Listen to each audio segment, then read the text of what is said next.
Hello, greetings, salutations, welcome to Kobold Press. We are back today for another episode of The World Tree Burns, and it's been too long since we've been here, my friends. It surely has, but we're all back, and we're all relatively okay and alive, so there you go. Chalk that one up for a win. Let's go around and cast the crew, remind ourselves of who we are, because I've forgotten, and of course, who we're playing. I remember that bit. But Dan, how you doing today? Hey, I'm doing all right. I'm delighted to be playing some D&D again. So I'm Dan Dillon. I'll be our Dungeon Master for this evening, playing some 5th edition D&D in the world of Midgard from Kobold Press. Fantastic stuff. And of course, we have McLoken back with us today. Loke, how's it going, my friend? Oh my god. It's going great. Work has been tedious, at least. But I'm excited to play and unwind and get into the shenanigans. I remember where we left off, and I know what I'm doing first thing. So I'm excited, and today I'll be playing the Gnome Ranger Cloak. And I will speak on Birdie's behalf. She had to work late, so she can't be here. So she hearts all your faces, and she'll go do business deals elsewhere as Landis. Fantastic stuff. And we have the representative from Scarlet Moth Laboratories. Scarlet Moth, how you doing? Hello, I'm the representative from Scarlet Moth Laboratories. We have this amazing new discovery today. It's called Playing Dungeons & Dragons. It's good for your health. So we're going to be doing some of that today. And I'm going to be playing Rowan, the Ravenfolk Cleric of Wotan, who I think had been applied lipstick and wigs and stuff, and an eye patch by Birdie, so by Landis. If I recall quite a few correctly. disguises in play, yeah. Oh, fantastic stuff. We don't have Landis with us today, as mentioned, but we do have Simply Jackson with us. Simply, how's it going? It's good. Hi, Simply Jackson, playing Tilly, the dwarf fighter. Also, one episode behind everybody else, so I have no idea. It's been long enough, and my brain has been through the ringer since. So, let's just make a new character. I'm just kidding. Let's have fun. Fantastic stuff. As for myself, I'll be playing Riordan, the Dampier Paladin. He's back today to get some good, as per usual. Yeah, making some deals. He made a really good deal a couple of weeks ago now, where he managed to crit on a persuasion roll and get us more money. So he's feeling pretty good about that, I think, still. So that's where I'm at. But I'll hand over to Dan. Dan, remind us what happened way back in the time machine that was last episode. Right. So when last we left our heroes, they had taken the adamantine bars that they had recovered from the bandits. They took them to the dwarven settlement, the dwarven city, Canton Gristle, and they found the merchant baron, who was looking for those. They arranged to deliver them to the Black Fortress, to a contact there by the name of, I have it in my notes, Noraval Glanig. And in exchange, they were paid a handsome sum up front and an even prettier sum upon completion of the deal. So in addition to that, they also took a shipload of just supplies that were consigned, bound for the Black Fortress. And they heard some rumors about rumblings from the Blood Kingdom that have driven refugees flocking toward the dwarven cantons, and apparently there's a great number of them around the Black Fortress itself. And we left off where where you had all taken the supplies onto wagons off of the ship at sort of a little impromptu kind of trading port where lots of commerce to and from the fortress makes it to the River Argent. You were heading through the last stretch of forest toward the fortress itself, and you could see a large cluster of travelers on the road, probably 20 or so of them, with wagons and smaller hand carts. You can see children, adolescents among them. They look trail-weary, bedraggled. The sun is beginning to sink down across the horizon. Dusk is spreading over the sky. And in the deepening shadows between the trees of this light forest, that sort of shades this stretch of road, you saw figures shambling out of the darkness toward these hapless people up ahead of you on the road. And you hear the screams of panic and terror as these obviously undead, rotten, shambling figures stagger out towards the people, the helpless folk in front of you. So, why don't we start this off right and roll some initiative? Oh, okay. Oh boy. I will do that as soon as my adorable kitten wants less attention. 4. 4. All right. Well. 8. Don't bat at the dice. 15. Nice. A second here. My brain, she not working. Well, if I recall It's all right, correctly, we'll- we were greeted by a blood-curdling scream. According to Yes. my notes. Yes, indeed you were. Blood-curdling My screams favorite of kind of scream. terror and surprise. Those aren't cat toys for you, man.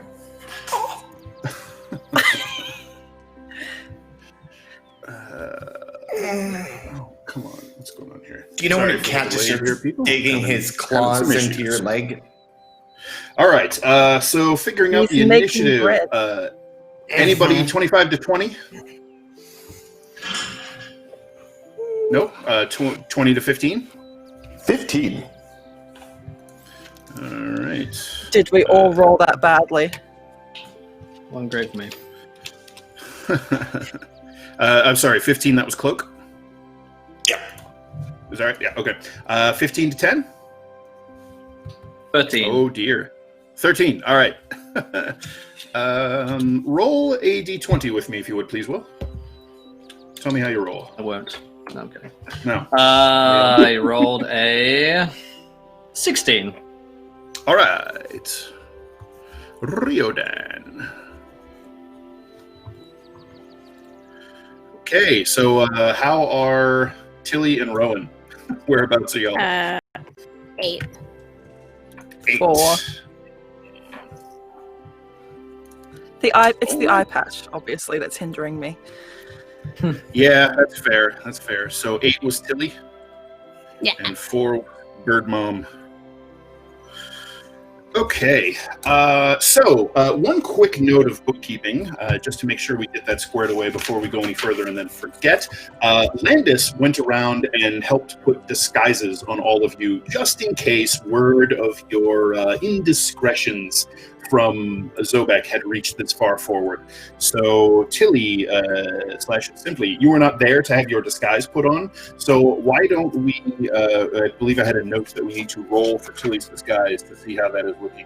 Okay. Or we have the disguises. How would you like? How would Tilly be disguised? I imagine Tilly would pull her beard down again uncomfortably, so to where her hair is now long and crimped. I imagine if we had some like rouge to like put lipstick on, it's super uncomfortable, way outside, but understanding the fact that this is what's needed to get through the crowd. And then never taking off her armor unless she has to sleep, but maybe a larger sized like dress or smock that's covering her armor to like it's bulky, but she's So this is what we yeah, get. so basically what you could manage is like almost like a poncho sort of thrown over it to kind of Yeah. cover it, and then maybe use some soot or pitch to like black out the shininess of the armor so it doesn't Yeah. gleam, and any of the distinctive etchings and devices on the armor itself will be covered up. So they Yeah. can't look for, your armor, which is pretty distinctive. Okay. Okay, that works for me. So Landis already went ahead and did the roll, so that's all squared away. Now then, let us dive right on in to what is going on this craziness. So there you find yourselves, perhaps a good 60 feet or so away from these refugees, in kind of the central dark heart of this little stretch of woods, and shambling, moaning undead figures clawing their way out of the thorns and brush toward them. Cloak, you're going to be up first. My name is not Cloak right now. It's Gustav. All right. I'm Gustav right now. Gustav. Roll And then Gustav, aka Cloak, will go to Tilly's back and draw his sword and start drawing the clock and like arcane, with like arcane runes and all that kind of stuff, and start spinning the handles really fast. And he's like, Gustav chooses you, and then cast haste on Tilly. And then as a bonus action, I say Morgan, and my sword lights up, and I hop off the wagon and start making my way towards the undead horde. Okay. So you're going to, you lay your spell upon Tilly. Tilly, that strange dilation of time happens again. Everything around you begins to move in slow motion, though you seem to be able to move just fine. You're watching the flames lick across Gustav's saber, and they're burning and throwing off embers and heat waves in slow motion. Yeah, I forgot to mention. Simply, you weren't here last time, so I'm Gustav right now. I have tucked my red cloak under a brown cloak, and my mask is off, and my hair is all wild like fire as I'm like jumping away. Yep. All right. I imagine that fire lighting up really slowly, just like, hey, great here. It's a little trippy. Yeah. All right. So Cloak, you're gonna dart towards the refugees, so you close some of the distance. Riodan, your turn, sir. Alrighty, I'm going to cast Bless because that's my trademark move for beginning battles. So you will quicken the blood of your allies. Who do you choose? I choose you. I choose Cloak, Tilly, and Rowan. Okay. First level bless on your 3 companions. Very good, very good. And I'll move towards the nearest baddie. Okay, so you close distance as well. You can see that the refugees are gathering smaller children. There's a couple of babies in the group, and they're kind of clustering in the middle as you see figures from both sides of the road starting to close in. These figures walk with a terrible, just sort of ramshackle gait where their weight seems almost to throw them off balance, and they almost lose their footing. Their joints are stiff and seized, and it looks like their muscles don't really work. And now that a couple of you have gotten closer, you can see that their skin is pallid gray and has this mottling of bruise and decay all over it. And they're sort of moaning and gasping as they stagger towards the center of the road. They're going to move and then dash towards these shrieking, helpless people trying to keep their children out of the monster's clutches.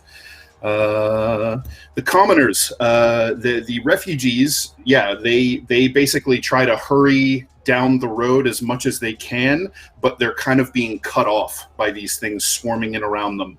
And now at this point, the undead are basically fingers breadth away from them now. Tilly, your turn. Can't hear you, Till. What do you mean you get? No, how far are we distance-wise now that my speed is doubled and I am Sonic the Tilly Hodge? You can move. You can move 50 feet for the single. Your speed is now 50. Yeah, and I imagine there was. You also gain an additional action on your turn, which you can use to dash, make a single attack, and I think there might be another thing you can do with it. She only has a speed of 25. Attack. Yeah, I have a speed of 25 already. Yeah. Yep. I'm a short leg lady, you know. So they're within 50 feet, arguably is what I was asking. They're about 60-ish away, but so with a single move you can get 50, and then you can use that super extra sweet haste action to dash to close the last bit of distance and get in among them. As you zoom into them, you can see several of them like starting to try to turn towards you, and you hear this low, slow, drawn out, almost sounds like muffled detonations. Boom. And you realize that's the sound of their necks creaking and popping as the vertebrae grind against each other as they try to turn towards you and open their gaping slack jaws. Go ahead, make some attacks. That's disgusting. All right. And she's just gonna wail away, double hammer, and then with shield on at least one target right in front of her if she can. So. Get him. Warhammer 1, it's a 16 to hit. Oh, yes, most assuredly. Okay. Damage on that boy is a 9. Warhammer 2. Oh, For some reason, it's a 29. I gotta look at this. This is a crit. Let's go. that's got to be a nat 20. All right, that's a critical hit. So damage twice on that boy.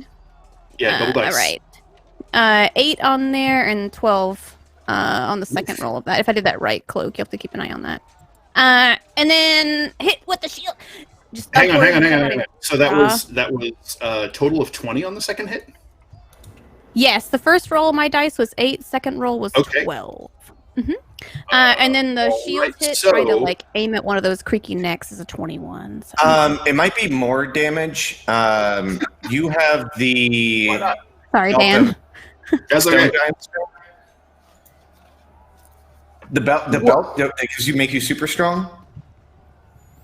Yes. Well, I've already applied that stat to it. Oh, okay. Yeah, No, never mind. Okay, all right. no. So I your first hammer swing, Tilly, catches the zombie right on the cheekbone as it's trying to turn, and you cave in the side of its face, and it's still, like, even though it's kind of thrown off balance, is reaching out to try and rake at your face, and you come back with the backswing, and you knock its head clean off with that critical hit. Can I ask a question? Am I quick enough absolutely. at this point to dodge any bits of grit and grime that are flying? Actually, yeah. with this? There's Okay, shreds of pulped muscle and kind of like rotting fat that sort of spray out, and you just sort of step to the side, and the arc goes past you. And so you can even move into position and use your shield bash on another one if you like. Yeah, immediately if they're... I imagine if I think of zombie undead groupings, they're not really going to be diversified or like pushed out. They're going to kind of bump into each other. Spread, but you can easily get to another one. Okay, and then I guess step up to the next one, shield bash. I don't know if that's maximum movement to push up to the next one, but that's up to you on DM discretion if you want me to do that. I mean, you've still got plenty of movement. Okay. So with the one shield and the last one, oh, that's a 21. Sorry, the first roll on that was a 21 to hit whatever was remaining. Oh, that hits. So. Give me some damage. Sweet. 9. 9. All right. And she looks back Very over good. her shoulder at Rowan like, I never. So, so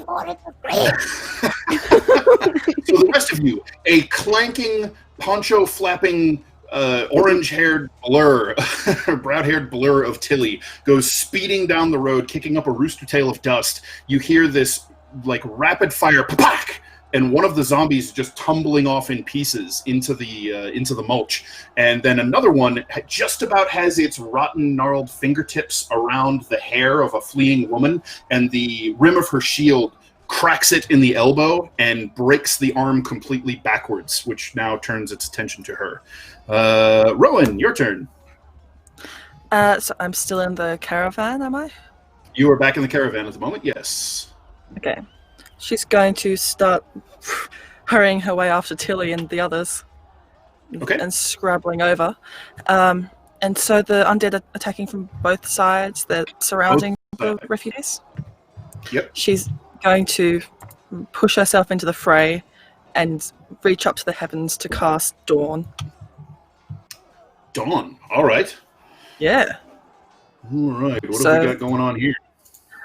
The light of dawn shines down on a location you specify within range. Till the spell ends, a 30-foot radius, 40-foot high cylinder of bright light glimmers. This light is sunlight. Okay. 30-foot radius, 40 feet high. Okay, now, be aware that this will cook the absolute bejesus out of all those people. If they're in the cylinder. Can I aim further back towards just the undead? Okay. Yes. So you won't be able to get very many of them because most of them have actually gotten up to amongst the people at this point. You will be able to catch some of them.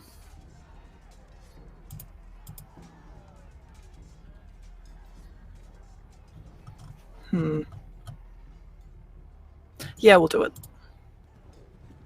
Okay. It sends a powerful message, and that message is "fuck you." It absolutely does. All right, so we're going to say you can catch 4 undead without risking hitting any of the refugees. So they have to make a saving throw of some sort, I do believe. Constitution saving throw. All right, so go ahead and roll me 4d10 radiant damage.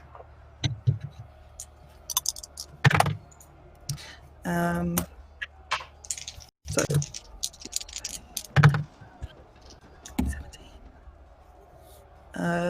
26. Ooh, all right. And what is your save DC? My save DC is 16. Okay, so 2 of these creatures are blasted out of existence. They kind of stop as they're lit from above by this radiant holy power, and they look up just in time for this searing sunlight blast to wash down over them, and they just kind of watch as it strips their skin away down to the bone and then blackens them to ash. The remaining 2 shriek and howl as they are horribly, horribly burned. I'm sorry, how much was the total? 24? 26. 26, right. Yes. All right. So if they save, then they take half damage. Yep, correct. That is why a couple of them lived. All right, so that's Rowan moving closer and cooking the undead. We're going to go to the top of the order now. Now, one of those zombies that is sort of shrieking and writhing, as it burns in the light, Rowan, you and Tilly are close enough to see that it's not quite moving like the others, and something seems a little off about it. Its clothes aren't quite as rotten or quite as dilapidated, but what cinches it for you is as it comes around, it levels a hand crossbow and fires into your face. I don't like that. Yes.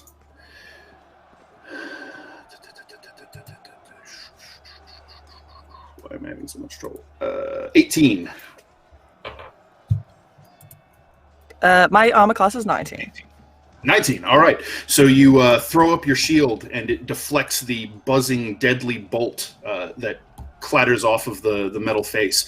And as you do, the zombie twists its head, opens its mouth, and you see that its teeth are tiny little rows of needle-sharp fangs, about 1.5 inches long each. And and this long, snaky tongue lolls out of its mouth, and it dashes the hell out of the light. Please tell me this still all happens in slow-mo until he's just like... Oh, this is all in slow-mo for you. Oh, yeah. So weird. Would Rowan have seen such a thing before in the underground? Yes, most perhaps? certainly. This is a ghoul of some sort. You're not sure exactly I hate of the these type. guys. They all cheat at poker. However, as you're distracted by that, by your little triumphant exchange there's a searing pain in your ribs as one of the zombies from the other side reveals its disguise. It too is one of these ghouls disguised as a lesser undead. Yes, shoots Rowan. I need you to make a Constitution saving throw, please. This is against poison. If you have any anything to Does Rowan still have bless? She's blessed. Yep. Oh, okay, cool. The D4, if anyone needs it for stuff and things. I am resistant to poison, at least. Okay, there you go. So you'll take half poison damage, which I will make sure to roll separately. So a con save? Constitution saving throw, please. Yes. I'm not sure if a 14 is high enough, so I'm going to roll a d4. Well, yeah, you roll a d4. 17. 17, all right, that will pass. So you'll only take a quarter of the poison damage. Let's see. So you're going to take 17 piercing damage. Oh. Okay. And then a quarter of this, which will be good for you. Ooh! The Crafting Muse has it out for you. Her dice just rolled boxcars. Ugh. Fee, please. So that would be 30, but that is cut down to 15 on your successful saving throw, and then down to 7 off of your resistance. So you take 7 poison damage on top of the piercing damage. Now, I need you to make a Constitution saving throw to maintain your dawn. Okay, that's a 19. 19, yeah, you hold on to it, no problem. Okay, so that's the those freaky dudes. Cloak, you're up. Now you have seen these things reveal their true nature. Question, Yeah. just kind of a lay of the land real quick. Is there a good distance between the refugees and the zombies? Like, I'm thinking specifically 1 foot thick between the two groups. Not really. Like, there's maybe a couple that you could separate off, but the zombies are mostly kind of intermingled among the refugees now. Actually, on that note, can I do a 50-foot line down where it hit all the zombies? I am going to it's a new spell, and you guys have not seen this yet. As Cloak runs up and he gets by Rowan, and he's like, "Okay, I'll help you in a second." And you see him, and he like goes and like shoots his hands into the air, and it's a wind wall, and he shoots a wind wall 50 feet between or on the zombies and protecting the refugees. And any zombies that are in it, they have to make a strength saving throw. DC will be 13. And they're going to take 3d8 bludgeoning damage, and all the ones that saved are going to take half damage. Okay, so you could... you want to block off as many zombies as possible, I'm assuming? Yeah. Or did you want to throw it through the ones that Rowan damaged with the Dawn? The block off from the refugees. Okay, so you'll be able to block off several on the opposite side of the Dawn. So, yeah, that will even run through one of them for sure. What's your save DC? 13. Thank you. 13. All right, so he passed. So he takes half damage. Roll the bludgeoning damage for me. Okay, that is 6, so 3 bludgeoning damage. Yep. Okay. And then I'm seeing if I have anything else I can cast. Currently at this time, no, but I'm getting next to Rowan to assist her with this ghoul. And so, yeah, sure, no problem. The ghouls are a little ways away. Keep in mind, they shot her with hand crossbows.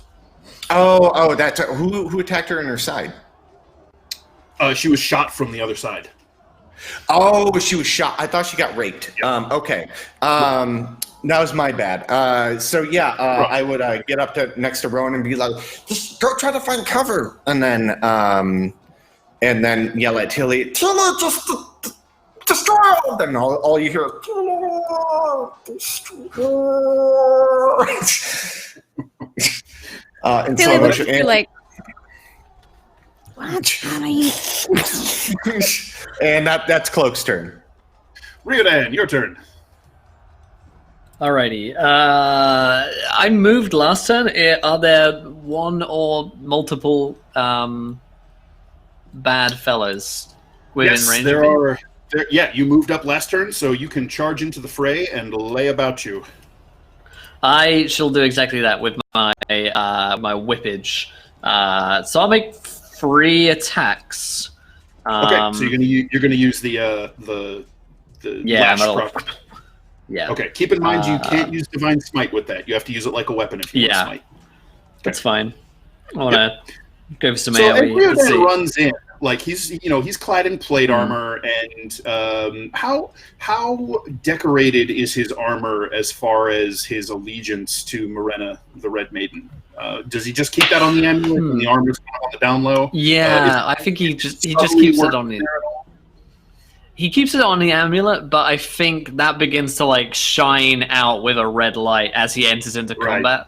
So he sort of gives it away a little bit more. Like, reflected in his eyes a little, and his teeth are showing just a little bit pointier than normal. And of course, he's laying about him with a three-tailed whip of blood. So that'll do it. That'll do it. There are more panicked screams from the refugees as he appears. Yes, indeed. Right, do you think? Yes. Okay, that will be a 15, a 18, and a 9. Blech. Some days. Hit. Man, all right, okay. That's what I was hoping. Hits. That will be a total of 12, 35, 16 points of damage. Bam. Something more like it. All right. So the lashes of blood, the kind of sprout thorns, wrap around the creature's arms and neck and begin to saw into it. Now, I believe it has to make a saving throw, does it not, if it gets whacked by It does. all It's to make a strength saving throw, yeah. Which it will do, and he rolls 2, so he fails. I believe that impairs his ability to do that. You can only take one reaction and... one action, so either a move or an attack. And it's stuck. Okay, got it. No, it's not stuck, slowed. Yep. He's slowed. Got it. So he can only move or attack. That is very good for these people. All right. So is that the end of your turn? Yeah. I think I'm where I need to be. Right. All right. The zombies, those that are close enough to attack the refugees, begin laying into them. Several of them have turned to face Tilly. It looks like she has gotten their attention. But a good few of them are going into the refugees, and a couple others are breaking off to fight Riodan. So the refugees are dodging, trying desperately not to get mauled to death by zombies. So all of the zombie attacks will have disadvantage on them. So let's see how we can do here. All right. Ooh, that just canceled the critical hit. Oof. All right, so 4 of the zombies turn their attention, or keep their attention on the bedraggled travelers. Many of them just sort of dash out of harm's way. The zombies are slow and clumsy, and these people's speed and reaction are quickened by terror. You see a mother sort of cradling her young child and just sprints out of the path of one of these things, trying to grip at her shoulders. Several of them, however, are not so lucky. You hear awful screams of pain as you hear just sort of a bone-crunching thump as one of the zombies lands a telling blow. And this poor fellow's head twists way too far around, and you can hear his neck pop and separate, and he drops twitching into the dust. Another cries out in pain as a zombie grabs a hold of him, kind of pulls him down off a cart, and starts just biting chunks out of his shoulder. He appears to have survived at least, but yeah, his friend is not doing so well. That's zombies. We got a couple who are going after Tilly.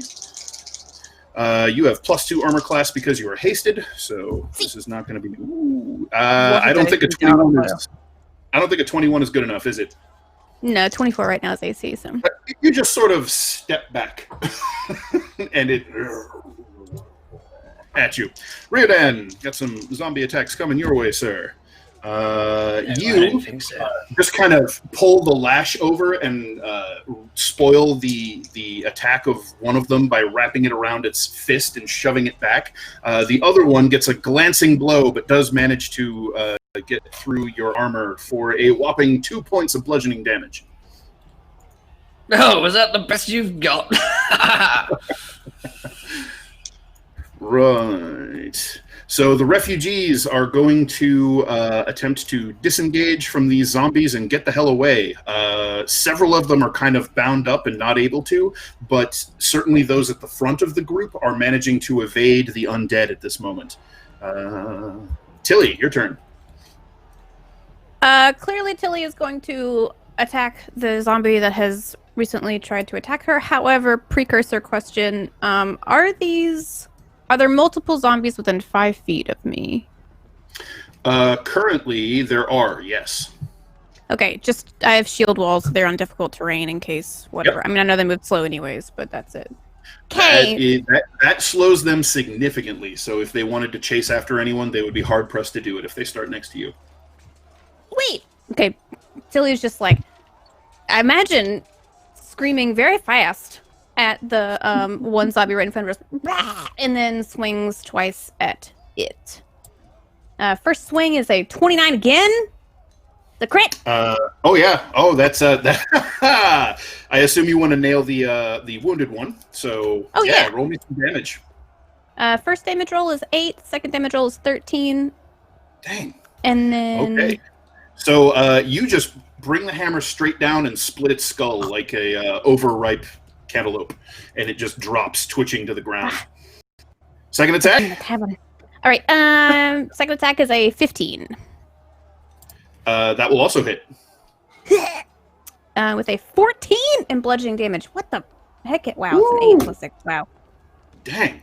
I am surprised. All right. So your hammer catches it in the ribs, and you hear its rotting ribs just give under the hammer blow, and its chest collapses. But it slumps over, and then you're positive that it's just done. It's about to topple, and then it draws in a ragged breath, and you can see its muscles and bones just sort of separating as it somehow manages to stand back up straight again. Its undead fortitude has left it with 1 hit point. Okay, well, I normally look at things with my shield, but I feel like driven that Tilly would totally try to stomp on this thing's face, which is what I would like to do. Okay, so you can make an unarmed strike, which is basically like an attack with your shield. You're proficient with it. Yes. 18. Oh, that'll hit. Roll. You don't have to roll any damage. Your damage is 1 plus your strength bonus. So I believe that's 7 points of bludgeoning damage. So let's see if it can survive the onslaught. Unfortunately, no. You sort of rush it off its feet and then just stomp its head into paste. Just squishes it like a bit of a cockroach. Dead zombie. Next one. Sweet. All right. So that's Tilly. Rowan. Rowan, on their turn, the undead have all scurried out of your blazing light, and they are now all either kind of intermixed with your allies or with the refugees. And how many do I have near me? Or were they all attacking me from afar? They were attacking you from afar. They were using crossbows.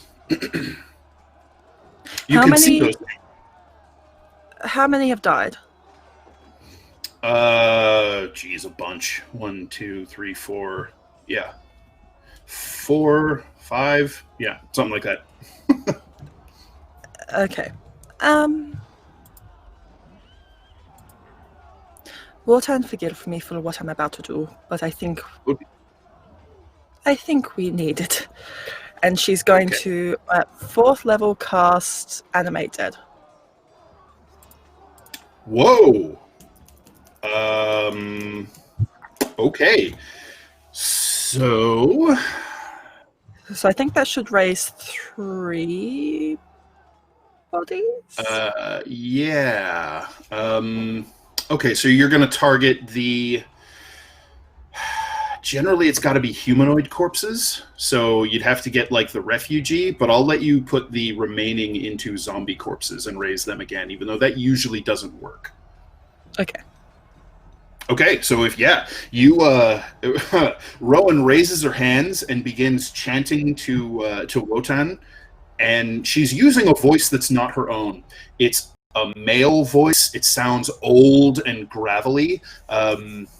And as she does, the bodies on the battlefield begin to twitch and jerk and that poor fellow whose head got turned all the way around by that blow from the zombie sits up, and his head kind of back to roughly right, and draws its way up toward the zombies that are attacking his people. Tilly, one of the creatures that you destroyed, sort of staggers back to its feet and turns away from you, and I assume you want these things to attack their erstwhile comrades? Yes, we're fighting fire with fire. Okay, so we'll have 3 zombie attacks on other zombies, sure. So that'll be 1 hit. Nope. Yep, 1 hit. That last one's a natural 1. So he doesn't have much of a head left, so he's having difficulty getting zeroed in. But he is becoming an impediment now.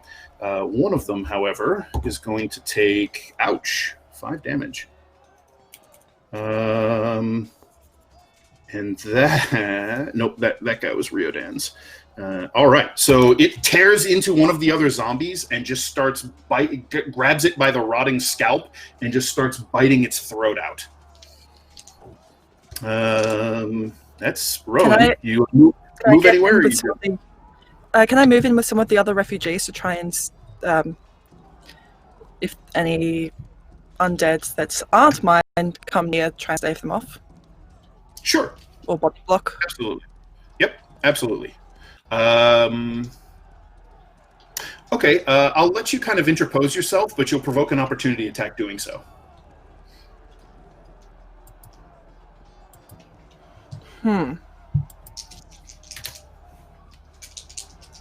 Sure. All right. So one of the zombies lunges at you, and you bat it away with ease and panache as it rolls a nat 1. So that's Rowan. The ghouls that are now very carefully keeping themselves. They're much faster than the zombies. They're keeping themselves intermixed with the refugees very deliberately, and one of them has grabbed a young man by the hair and is sort of using him as a human shield. As they move, those of you who have moved in close to the zombies, and now these ghoulish creatures, a pungent, hideous odor of decay and death wafts over you as they move closer. It's the kind of smell that just forces its way to the back of your throat and dies there, so you can smell it every time you take a breath. So I need all of you to make a Constitution saving throw, please. No, thank you. I'll be using my bless on this one. Okay. Yeah, I'll use bless on this. That's I mean, you always 23. use flex. I got 19 on it. 19 passes, no problem. 13. I got a 16. 16's good. Riodan, how'd you do? 23. 23, no problem. All right, Rowan. Unfortunately, you are overwhelmed by this hideous, horrible stench, and you are poisoned currently. Hey, but you have resistance, right? That's for damage. I don't think she has immunity to the poison condition. I'm gonna check that. All right. So, I'm resistant to diseases. It's not a disease, unfortunately. Let's try. All right. Well, I know Infernal. All right. So, in addition to moving close, one of them is going to take a shot at Rowan.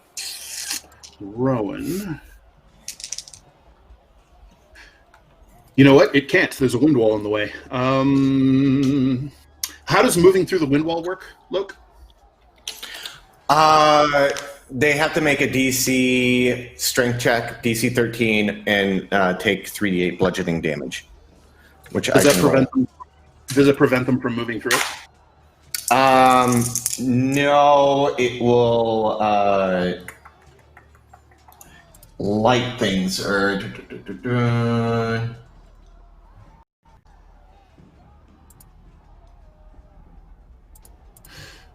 Smaller flying creatures. Yeah, lose weight materials Yeah, upward. They probably can force their way through it. Yeah. All right. So it looks like walking creatures can just kind of force their way through it, and Yeah. the damage only happens when the wall appears. Okay. Yep. So not when someone goes through it. All materials fly upward. Yep. So that is going to force him to close in close, which he doesn't super like. All right. So he is going to move through the wall. He's going to bite one of the people nearby as he does. Ow. He takes a big old bite out of one, and she shrieks in terror and agony and collapses to the ground, bleeding. And then he moves up and tries to bite Rowan. Love that. 18. You're 19, right? Mm-hmm.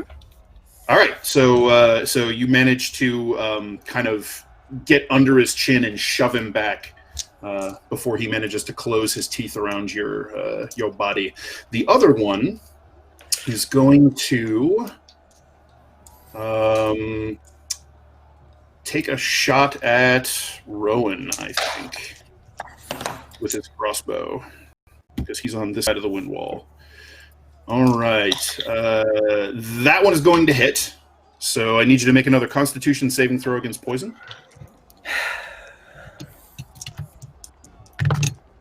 Well, that one is a 15. Wait, do I Okay, have bless? Oh, he's blessed. Shit. Okay. Yep. Go ahead and roll it. 19. 19. That'll succeed. So you'll once again take quarter damage. 22, 24. Don't So you like how take- much you're counting. You take 27 piercing damage. Excuse me? Yep. That was all 5s and 6s. And a 2. Illegal. Illegal. 20, 30. So once again, you will cut this 30 poison damage down to 7. I do need you to make another Constitution saving throw to maintain your spell. Whew. 19. 19 will pass. All right. Not that it's hitting anyone at the moment. Well, undead, no likey big radiant damage, death column. Super gross. Right, so that's the ghouls. Cloak, your turn. All right. At this point, the wind wall would dissipate, and I would. Someone's attacking Rowan. Yes. With the Rowan arrows or has fighting? Rowan Rowan's has a not doing zombie. so good. Rowan has a zombie and a ghoul in her face, and she was just shot in the back by a crossbow from a ghoul who's using a human shield, kind of in the middle of the crowd. If you've got any Okay. healing, I might need that. I don't. Let's not count on Cloak's healing. Cloak is good at bringing people up and not keeping them alive during combat. So on that note, Cloak would run up to the ghoul and then do his 2 attacks. The first being the planar warrior. We'll see if it hits. The one that's on Rowan? Yes. Okay.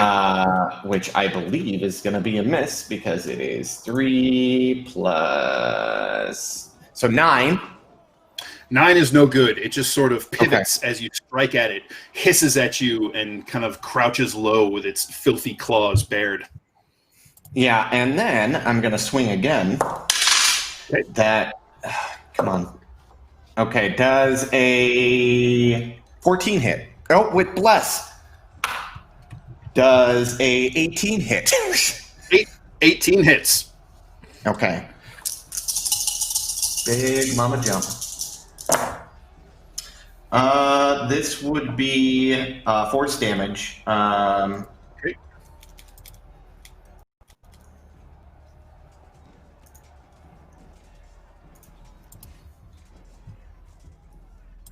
22 force damage. Woo! All right, it hisses in pain as your blade slices through its cloak, through its armor, and through its flesh. At this point, I look at Rowan and I'm like, "You gotta take cover!" And then keep coming at, putting myself in between the two creatures currently with Rowan. So they're right up on her. You definitely can't get between them unless she moves. Okay, I'm trying. You can try. No problem. Do you want to make your second attack? I missed with the first attack. Oh, you missed. That's right. I'm sorry. Yeah. I apologize. Not trying to rub that in. Riodan, your turn, sir. Okay, am I able to get to Rowan? You are closest to Rowan. Yeah. Just slap my beak or something. Yeah, I don't need to touch. No, I do need to touch you to cast that spell. Get the end of my beak, just bat it. I just boop your beak. Yeah. Yeah, I'll move. I don't really care if I provoke an attack of opportunity at this point. Yeah. I think, you're moving away from the guy who was... Does it give them disadvantage on attack rolls at all when they're wrapped up in your tenderly BS? If it's wrapped up, it can't make a reaction. Oh, well, then there you go. You're good. It tries to, Okay. and your tendrils just sort of clench, and it...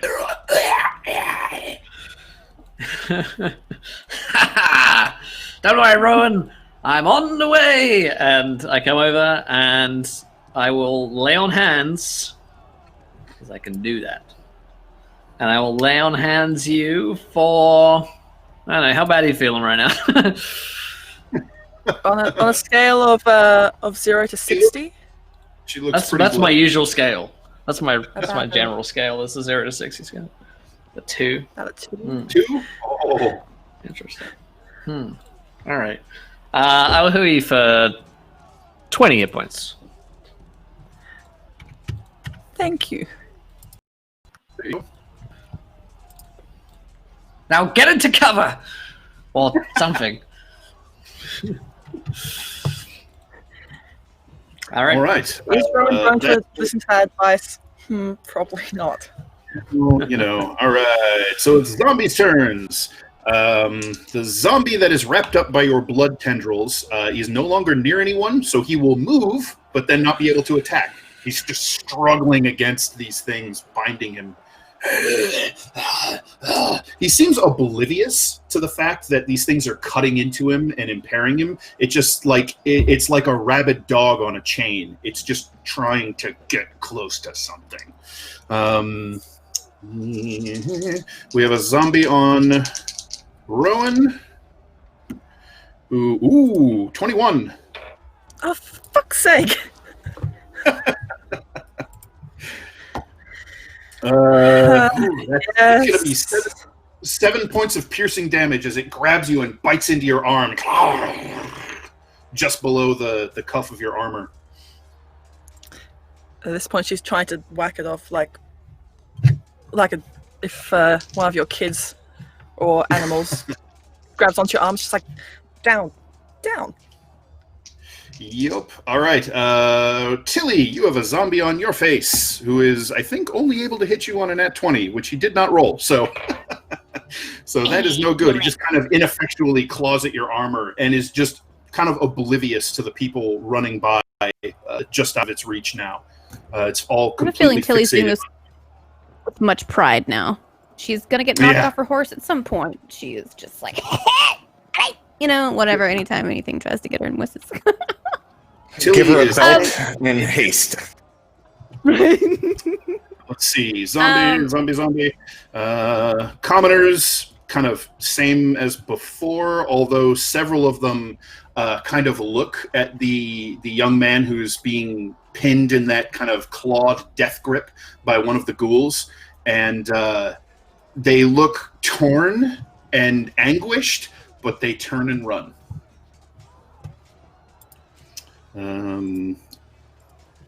Let's see. Yeah, and that poor fellow is like reaching out his hand and calling for help. Please, don't leave. Tilly, your turn. Okay, can I have a reconnaissance on what's happening, which amount to where, if you don't mind? I feel like there's been a lot of movement in the last round, and I just want to know. The refugees have, for the most part, abandoned all of their things that they were carrying and that were slowing them down, and are just running. Many of the zombies at this point are either dispatched or have had their attention pulled.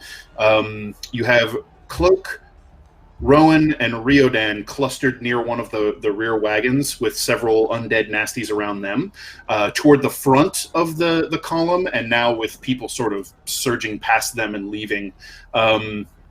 There is one of the ghouls that's holding a hostage, and then a couple of zombies sort of intermingling, interspersed, that are trying to get swats at people as they go by. Okay, 2 questions. Well, 3 questions, really. So I just have one zombie on me, the one who just tried to attack, correct? Just the one on you, yep. Secondly, do I still have haste, considering it's a concentration spell up to 1 minute? Okay. Yep. And secondly, is it a crowd of people between me and that ghoul? Or thirdly? I mean, it's sort of cleared out. There's a clear path between you and the ghoul. All right. Tilly's main point of action, because I imagine if the one farthest off is shooting arrows past me to hit Rowan, I probably have noticed at some point by now. Oh, absolutely. So, no, he's not in any way hidden or subtle. Tilly is 100% wailing at the one on her just to kind of like take care of groceries before going home to the ghoul to try to do some damage on him. So, all right, get on him. Give me some attack rolls. 27 on the first attack roll with Warhammer, and a 13 damage. Yeah, so 13 damage. All right, your swing shatters its shoulder, drives its collarbone down into its chest, and it just sort of collapses in on itself. So and she's gonna like step right in him and then make her way, if distance allows, right onto the ghoul. You can. I don't know if I have to like work through crowd or whatnot. No, you can get to him. Just kind of weave your way around the few people that are still there. You're very fast. If you wish to attack him, remember he's using this poor fella as a shield. Instead of attacking, can I try to, in classic bar brawler activity, essentially grab this guy's shirt, this innocent guy, and strength test this guy to pull him out of his grip? Yeah, absolutely. Literally pulling him through his hands. Yeah, make a strength athletics check to try and pull this guy out of the way, and that's basically your second attack. Okay, but that's a 24. It's a nat 20 plus 14. I don't know if I get anything else out of that, but I'm sorry, a 34. A 20. Oh no, it is a 24. No, I read it wrong. It's a 24. You're right. It's 10 plus 14. All right. 24. I'm not sure this guy can possibly beat that.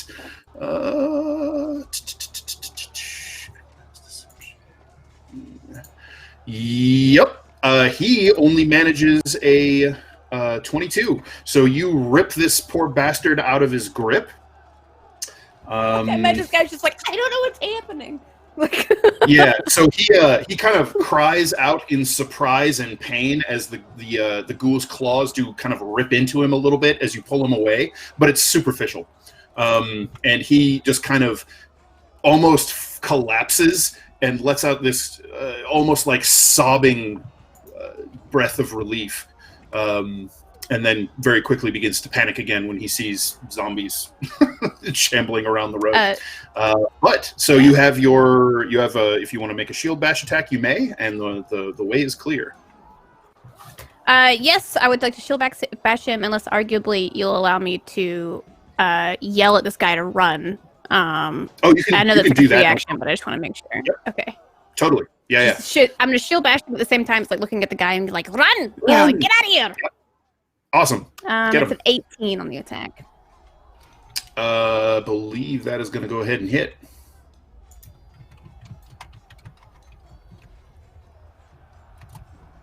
It does. I just want to make sure. Sorry. Oh yeah.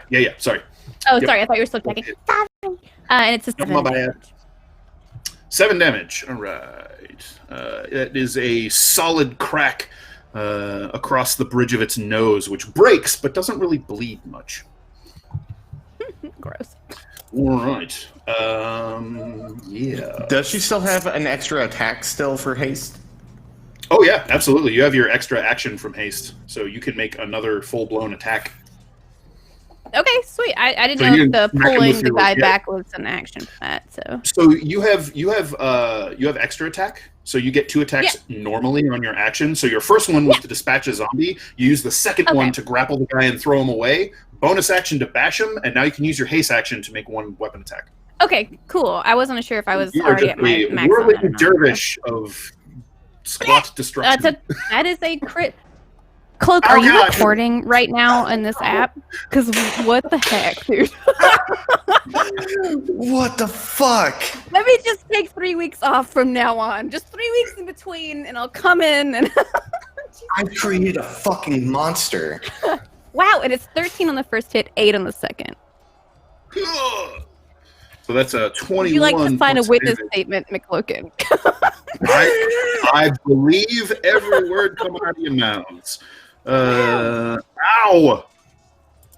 It hurts. All right, so you just catch him right on the side of the face. He rolls with it, so it's enough to he defends himself enough to not just die outright from this punishing blow of steel pulverizing bone, but he lets out a shriek of pain and sort of spins on his feet and barely catches his balance.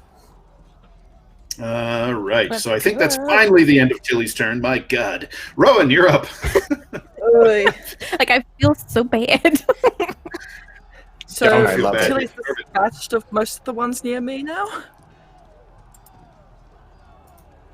I didn't no. go for the one near you. I went for the one that was shooting an arrow at you across the way. Nope. So you still have the one next to you and stuff. Correct. So the ones near you are still there. Is there another patch of zombies who aren't near any refugees? Yeah, you could move the sunlight in and catch one of the ones who's like chasing after the stragglers at this point. So, yeah, what's your passive perception? 18.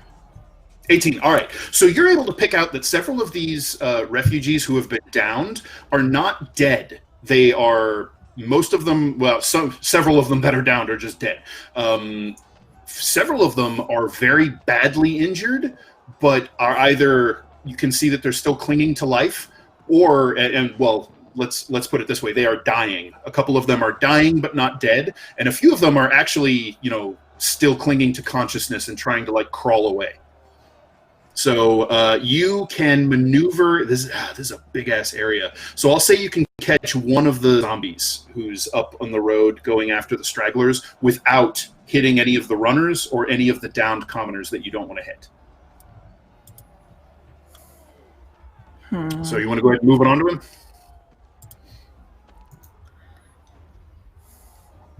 I'm just checking if, because that's a bonus action. Yeah.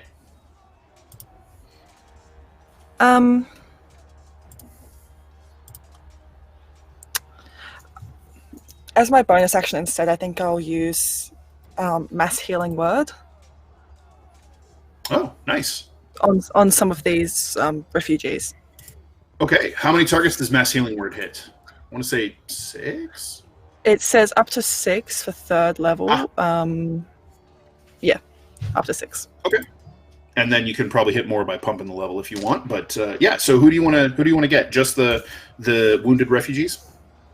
Yes. Okay. So that will account for 5 of your targets. You'll have 1 left over. Me. Yeah, there you go. Good call. Good call. I might pump that up to a 4th level so I can get an extra D4. Okay, that boosts the healing power. Okay, go ahead.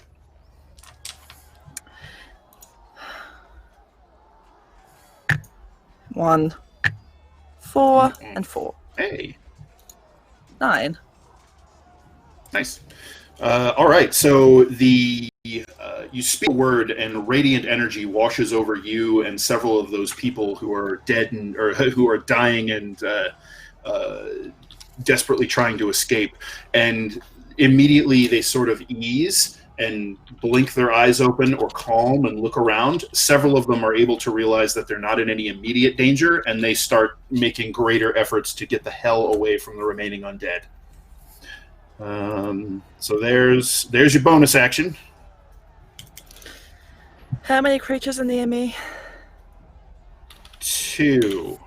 Plus 1 nearby, but it's wrapped up by Riodan's bullshit. Within 5 feet. 2 of them within Power 5 of my bullshit compels you. God damn it. So I would provoke an attack of opportunity if I moved. Pair of them. Which, if I'm, say, more incorporeal, that wouldn't help, would it? It would not help. But remember, you haven't used your action, so you could disengage and move. Yeah. I mean, being incorporeal would... it's a bonus action to transform, isn't it? No, Or is it's it an an action. Oh, okay. It's an action. Well, I mean, that would give you resistance to any damage that does hit you. Assuming that these aren't magical teeth. Well, these are the ghouls, aren't they? Mm-hmm. There's a ghoul and a zombie. I might use Word of Radiance, actually. Oh, there you go. So that'll hit everybody within 5 feet of you with some radiant damage, right? Yes. Each creature of my Okay. choice, so... Oh, sweet. It's smart AoE. Good. So I assume you'll hit just the undead and not Cloak and Riodan. Yes, that is correct. Cool. They will appreciate. How much damage do they take? And I believe it's a saving throw, is it not? Con saving throw 2d6 plus 4. Okay. Another D20. I've gone dice blind. Radiant. Your save DC is what? 16? Is that right? Yes. All right. So we got 2 fails. How much damage? Let's see. Ugh. Duality of Man got a 1 and a 6, so that's 11 radiant. Okay. So they both take 11. They do not care for that, not one bit. All right. So Would I assume that they're resistant to necrotic? why don't you make me an intelligence, arcana, or religion check? Your choice.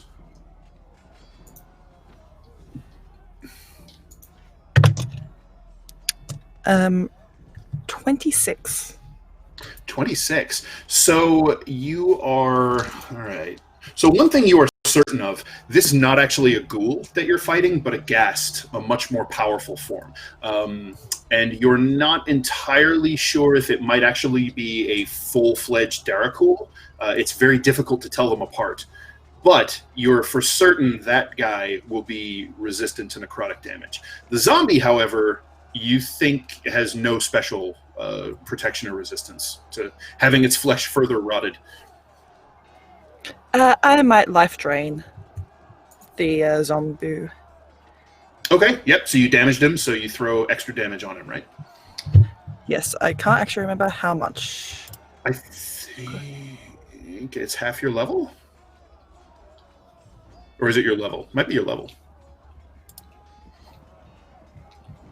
I will need to have a look at this. You can move on and I'll figure this out. All right, so we'll go ahead and you're level 9, right? Yes.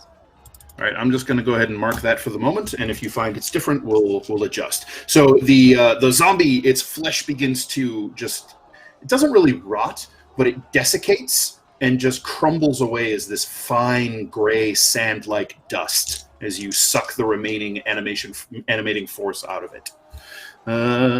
That's Rowan, so we're up to the Ghasty Ghasts. All right. They're not super happy about what's going on here. So this ghast is going to attack you once again, Rowan. Hurrah! Yep, that's a natural 1. So Riodan just kind of checks him as he comes in to attack you, and spoils his aim. And then Cloak lashes out with his burning blade and drives him back half a step. Come here. Oof, that one is going to hit though. So he rakes a claw across your face and down your neck and towards your shoulder. So you need to make a Constitution saving throw. This one is not against poison. Me? Yes. Was it?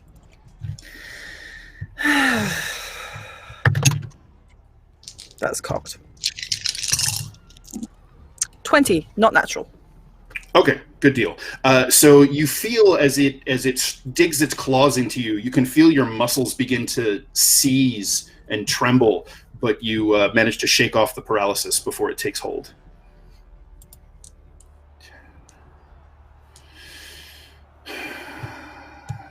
But you are going to take some slashing damage. Great. Sorry. 10, 16. You're going to take 21 points of slashing damage. Yeah. The other one is up in Tilly's. Oh, great. The other one is up in Tilly's face. No poison, not with the claws. Right, Tilly, so you're going to get some attacks from this here ghast who's up in your face. He's putting it on. Yeah, you know what? He's not super excited about this, but honestly, he doesn't have a whole lot of...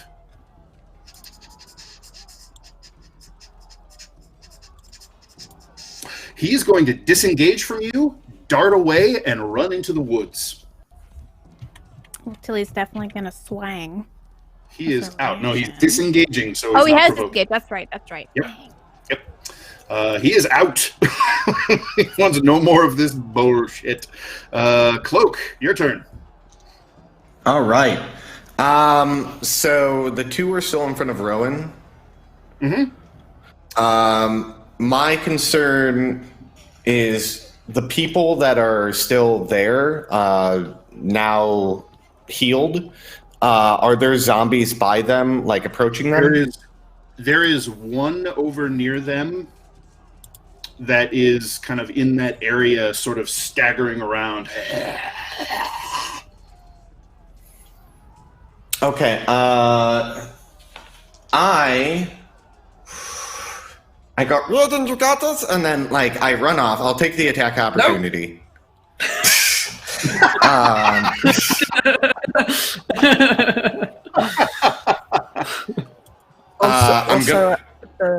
The necrotic damage was 9.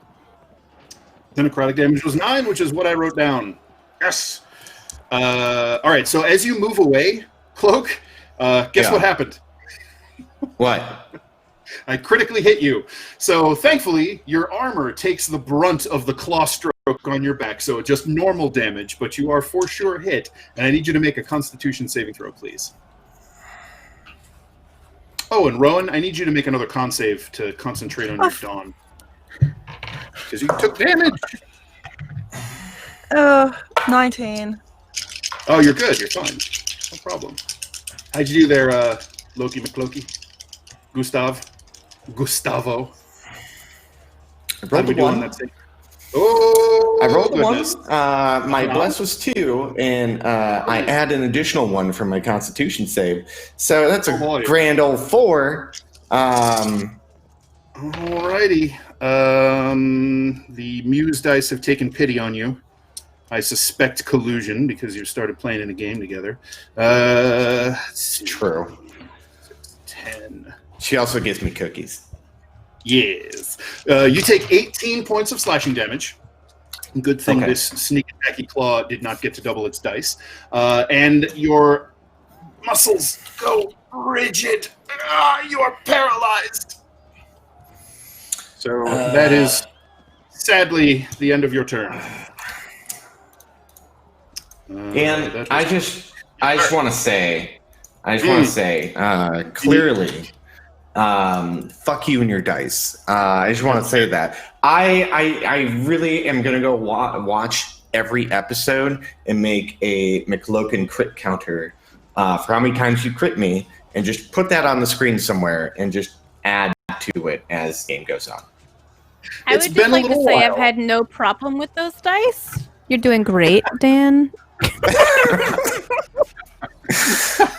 Keep on as you are.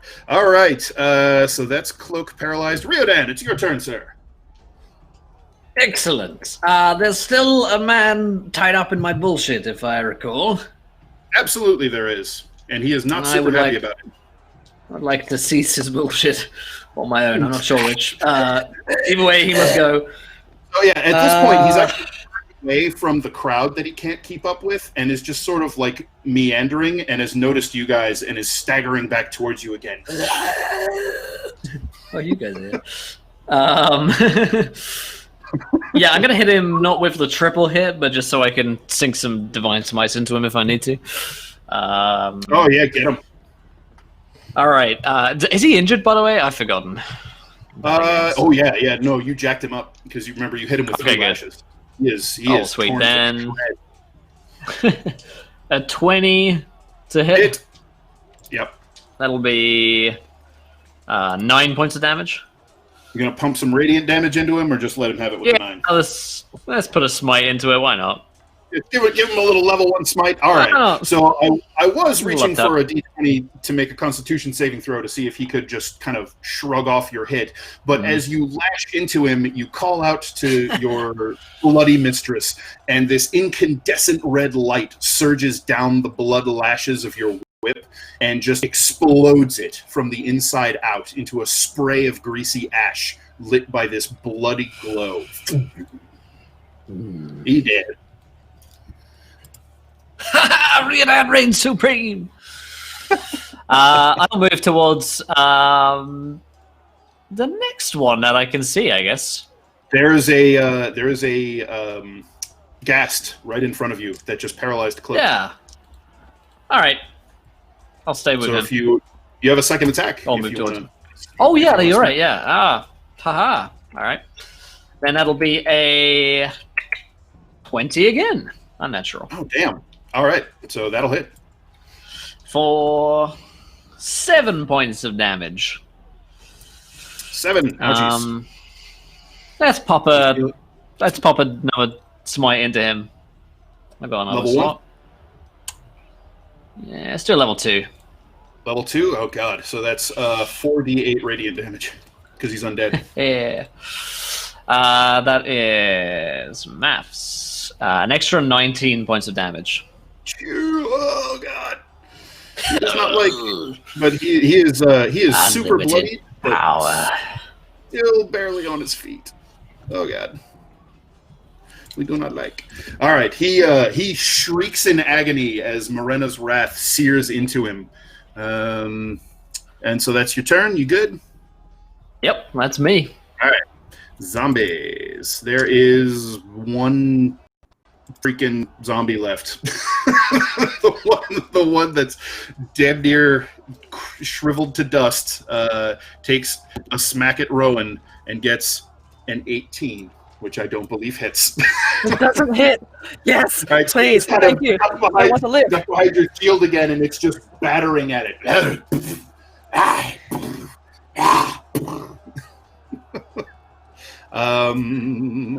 There is one remaining zombie sort of staggering around out in the middle of the road.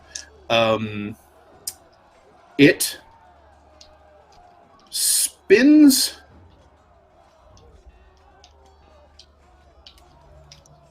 lunges with sudden shocking speed, Tilly, and you can see its face kind of sloughs away, and it's another one of those ghasts wearing the zombie's face like a mask and lunges towards you. Is the shocking speed because hasted I know, finished hands. or what? Natural 20!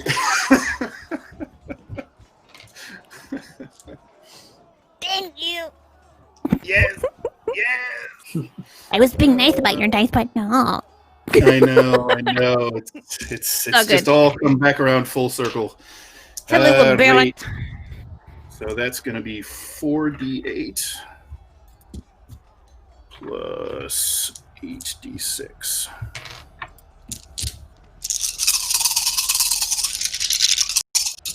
Roll of dice. Yeah, it's kind of like a fireball. I don't like that. Ooh, that's not a great Oh, I like come that. on. I do like this. All right, so that will be 41 piercing damage, Tilly. What just And happened? it sinks its fangs into your neck and rips and actually tears off a chunk of Rude. flesh and swallows it. So you need to That's make your a flesh, yo. You don't get that How- back. How many please make hit me a points do you Constitution saving throw with advantage. That was Feeling bad mine. now. Thank you very much. It is a 27. 27. Oh yeah. Wow. Okay. Good. Good deal. Okay. So he will.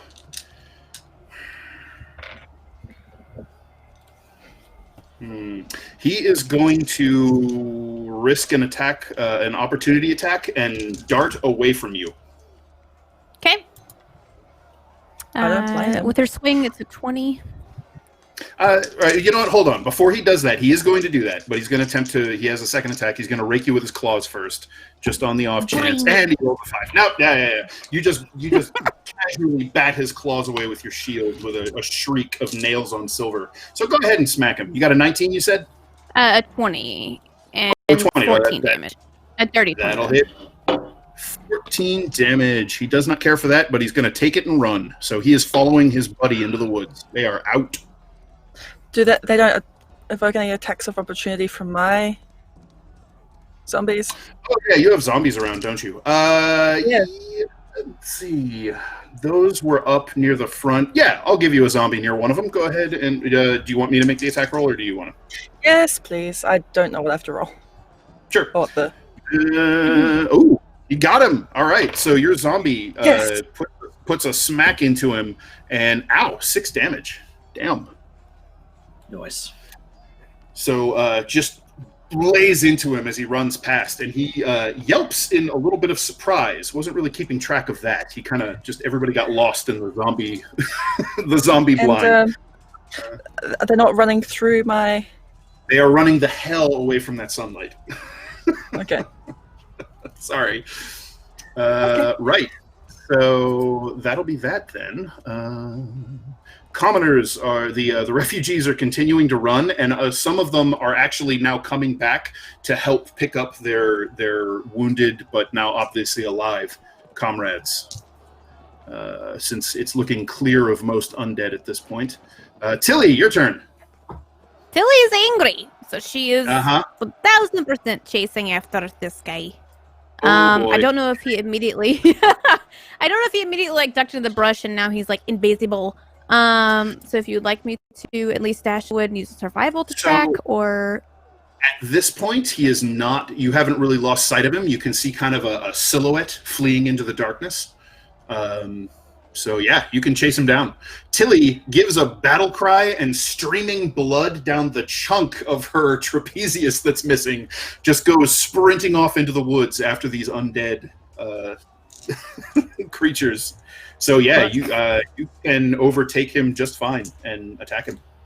sweet. So coming up on him, I'm essentially trying to knock his knees to see if I can make him fall. That's a Get his 27 on the kneecaps. first They're hit. exposed. 27 absolutely hits. Give me some With a damage. 12 damage. And I assume you're going after the one who just took a bite out of you. Yeah. Oh, right. yes. Cool. He's forfeited his right to kneecaps. How much damage did you say? 12? 12, yeah. 12. All right. Okay. Second attack. Back after the caps again. Let's go. That's a crit. What the heck? That's 29. Okay. Well, What? it's a crit. It automatically hits. I swear I didn't slide any under the table to the certain website used for rolling. I'm just kidding. The 2 damage is 11, followed with a 13. Sorry. Lordy I'm not Lou. this lucky All right. ever. Okay. No, this is great. So he yelps in surprise at first, and then agony as you begin pulverizing his bones. You can make your bonus action shield bash if you like. So is he still standing after me? Oh yeah, yeah, he's still up. Okay. Then most definitely shield bashing this sweetheart. Let's go. 16. That'll hit. Jesus Christ. It's a 7! 7 damage. Owie. And now you have your haste action. Would you like to smack him again? Yeah, I'm just gonna shield him again. I can't with that. Oh, it's 11. That's actually a nat 1 whiff. So. A nat 1. Yep. All right. Yeah. So that one whiffs. He manages to dive into a little bit of. I'm sweating. Billy is making me sweat right now. Like, this is crazy. Right. So Rowan. How far away are they? From you, they're probably just out of your dark vision range at this point. They're probably like 65, 70 feet away.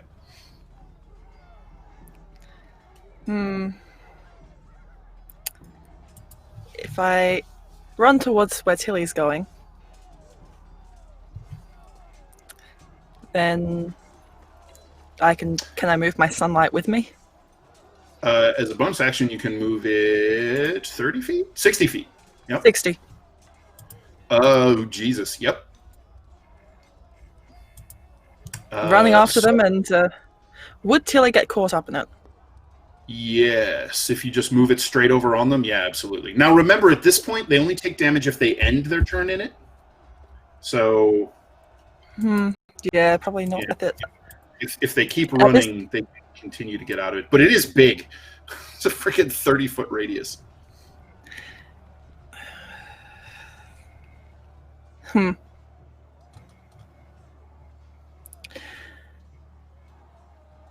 I maneuver it around Tilly? I mean, from where it is to where she is, it's basically like you can not put her in it, but if you want to get the gas, you definitely have to get her too. I'm just going to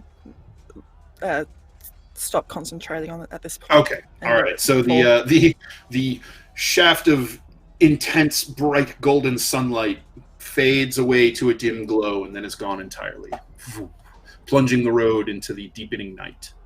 So, what would you like to do? You remember, you do have a zombie in your face, battering at your shield. Oh, I do, don't I? Yes. I forgot about him.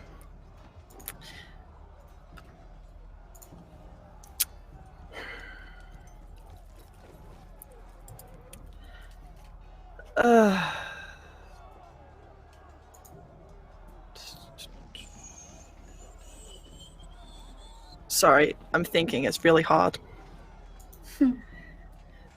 As a bonus action, I can command the my undead. Yes. Can I command them to start running after ghasts? Yes, although the ghasts are clearly faster than the zombies. So unless they get distracted dealing with Tilly or whatever, the zombies aren't likely to be able to catch them. At least not in a flat-out sprint. I will command my undead to get the one that's on me. Okay, so those 3 zombies swarm their companion that is battering at your shield, just trying to get you, and you just kind of look over at them with this annoyed glance, and they, all 3 of them in unison, turn and stagger towards the the one, and they just bear it down. They swarm over it, and it's just a tangle of freshly dead limbs tearing this rotten corpse to shreds. So I can move now without provoking any attacks of opportunity. Correct. Perfect. She's going to then run after Tilly. All right.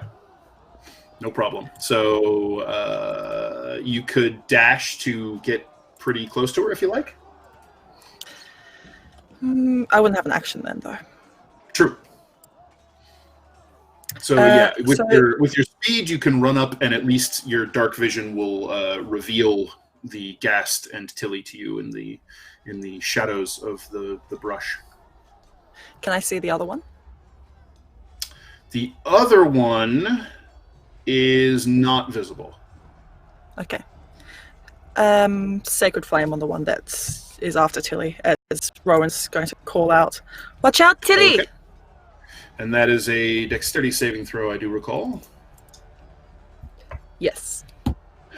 All right, so the flare of radiant flame sort of coalesces above its head and strikes downward, and it throws itself to the side and clear of the blaze. Takes no damage. Damn. Yep. Okay, so Okay. it's Rowan. Gasty Gasts. Man, this guy got pummeled. Does he like the tangle? Because Tilly clearly does. So. Does not fucking care for it, no. So you hear the distinctive twink twink of crossbows being fired from off in the darkness that come whistling towards you, Tilly. They clatter off your armor. And you can hear the sound of ghasts in the woods continuing to run. Sorry, Bill. Rip. The one who's in your face is going to... Oh, God. You are a super angry dwarfy dwarf.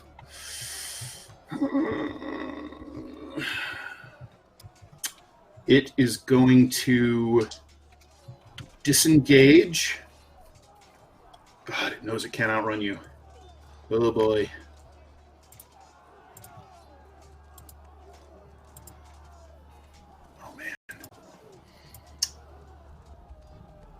Yeah, so it's going to disengage and dart off into the forest, into the undergrowth, and you lose sight of it in the brush. Great. I mean, you know the direction it went, but at some point in the trees and the scrub and the thorn bush, and it's pretty dark at this point, so you're relying on your dark vision, which doesn't give you the clearest acuity. You've lost track of where it went. So we're going to call that done on the ghasts. Cloak, at the end of your turn, would you like to make a saving throw to try and I would love to. try and shake this off? Let's do it. Oh, it's looking a lot better. All right. 21. 21. Yeah, you managed to power your way out of the paralysis, locking down your muscles. You are free. So, unfortunately, that's at the end of your turn. So, congratulations. Ryodan, your turn, sir. Looks like the area is clear of hostile zombies. Rowan's zombies are currently just single-mindedly, absently pummeling the one that she told them to destroy into splinters. I can respect that. Wow, it's a bit like the internet. And Tilly's ran off, right? Tilly has run. Yeah, you could hear her screaming curses in Dwarvish or in Northern tongue at the at the fleeing undead. Did I hear the crossbow bolts coming in? Yeah, you We'll could see hear crossbow fire. They're outside of the range of your dark vision at this point, but you could hear them for sure. Okay, I'll take a move action and see if I can spot them after getting a bit closer. Okay, so moving toward the sort of the left side forest at the edge of the road, you don't see any sign of them scanning through the trees and the brush. Do I see Tilly? Yeah. If you move up, kind of, if you sort of follow Rowan, so you're kind of next to her at the moment. Yeah. You can see Tilly like Is that a wait? Was that a shot at my being short? Excuse me. The brush is not that tall, sir. No. Excuse me. It could be her. It could be a large dog or a small cow or something. It's swearing in Northern. It's- It's definitely Tilly. Okay. It just Well, called, it yeah. just called its mother a bean, so You're pretty sure that's Okay. Tilly. All right. How far away is she? About 30 feet. All right. I was hoping for 20. I will dash towards her then, using the Okay. second part of my move, because Yep. last I saw Ryodan. her, she had a whole chunk of her Oh yeah, she body is missing. bleeding profusely, I believe. I'm coming to heal you. If you're Punctuating- dying, then I'm Tarantino coming to film. heal you. Punctuating every curse with a spurt of blood. Oh, you got some on me. Delicious. All right. Yeah, so that was Riodan. The zombies at this point are all dispatched. So are we... What's the intent here? Are we giving chase, trying to track down these ghouls in the woods? I intend to I heal don't- Tilly when I can. Sure. But I feel I'll like keep if you up. shout that at her, she'll at least stand still for you to try. But Sure. with the one that's shot, if there's a way, asking Dan if I would have known direction where that came from, that You would be a know- note for me to go with them. But You know roughly the direction. Yeah, like the shots came from that away. Sure. And from farther. when Ridan approaches, Tilly's just gonna be like, "I know there's the one shooting from that way, and the other one ran that way." Yes. I Good. need. You look like you're dying. All right, so if you are pausing long enough to let Rioden tend to your wound, we'll go ahead Yeah. and break out of initiative at this point. You can hear cries and screams of panic from the refugees on the road. Several of the stragglers are still trying to get to their feet. Others are trying to help them up. Although you can see that some of them are starting to slow and look back because it looks like possibly the danger is past. There are still several bodies lying unmoving in the dirt. Rowan's going to go back towards the refugees and see if any of them need tending to. Okay. Riodan, how would you like to go about healing Tilly? You gonna lay on I'm hand? gonna lay on hands, which looks like me jabbing my fingers into your neck hole for a second. This is gonna hurt a bit. And it hurts really bad for a second, and then it feels a whole lot better, which is Riodan's MO. How much? Let me help you. All right. How much are you healing her? 25. Ooh, 25. Nice. Oh, and after the haste wears off, she becomes lethargic. Yeah. So about this time, you hit that crash again, where time snaps back and catches up to you, and you are just disoriented, and everything is moving at a blur of hyperspeed, and you kind of come back to your senses, a little bit nauseous, a little motion sick. Oh. Tilly's gonna at least still try to have her shield drawn in the direction to which was shot at her, and be like, Sure. lead me back. What are you then? I don't know. Oh, I think I'm. This Yes. is nice. Yes. You fought valiantly. You killed all of them almost, except for those two who ran off there.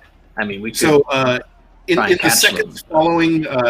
following that exchange and interspersed not. with it, you can hear the sounds of creatures moving in the distance in the woods. But after a few kind of snaps of dry twigs and rustles of leaves, those sounds die away, and the sounds in the forest are dead silent. The only real sound is the clanking of your armor and the sort of wails and yells coming from the refugees at this point. So, Rowan, you were going back to check on the people's cloak. What are you up to hereabouts? At this point, because he was trying to run over and prevent anyone else from getting attacked. If no one's attacking now, he would go verify if the people who were dead, and then start thinking about preventing them from getting back up. Okay, so this ain't The Walking Dead. All right. So Cloak and Rowan. Also, I'm going to send my zombies if they're still oh yeah, not they're. alive. Not alive, I mean, but your zombies are basically fine. They are, they're zombies, so they're, how fine can they be? But they didn't take any damage since you animated them. And they are yours for 24 hours. yeah. Can I send the two that were always zombies off after the gas and Sure. figure out what to do with the one that was a refugee? Okay. So those two zombies, you can see that there's like dark energy kind of holding their bodies together. This absence of light and life, that because they were pretty horridly brutalized by Tilly, but your magic is holding them together and forcing them to serve. And so they just kind of stagger off into the bushes. I look at Rowan and I'm like, Kill. I look at Rowan and I'm like, get rid of them. What? All of them. Get rid of them. All of them. All of them. I'm trying to figure out what to do with this refugee one. Send it to them. Get rid of it. We Dan, can't tie this back to you. Can I command it to just die? Nope. Shit. It doesn't have a kill switch. You have created a life-hating abomination and loosed it upon Midgard. But hey, like I said, it's yours for 24 hours. That's how long you control it. Into the worst. At this point, when she's like thinking about it, Cloak would run up with his sword and be like, "Just run left!" and kill it. All right, so basically, yeah, if you command it to do nothing, Rowan, it will just stand there as Cloak hacks it to pieces. Yes. Yep. Can I command it to help?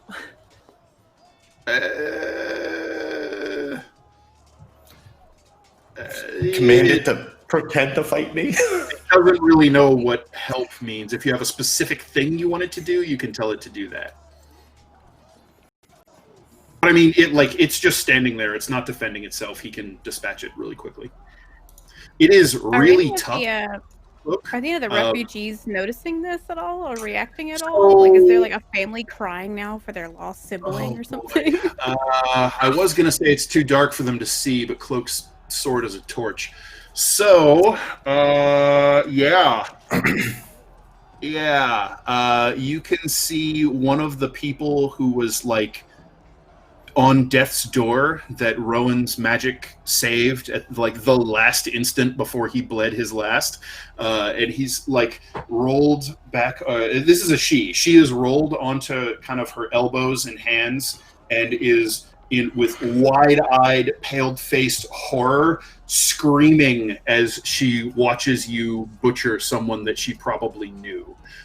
She starts pushing herself, scrambling backwards, and is just like whimpering nonsense words over and over as she can't even really coherently form a sentence or a thought. Can Yes, I Tilly? go over to her?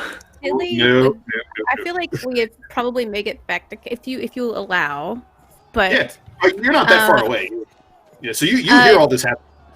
Tilly, I think would have noticed, and I again am asking you.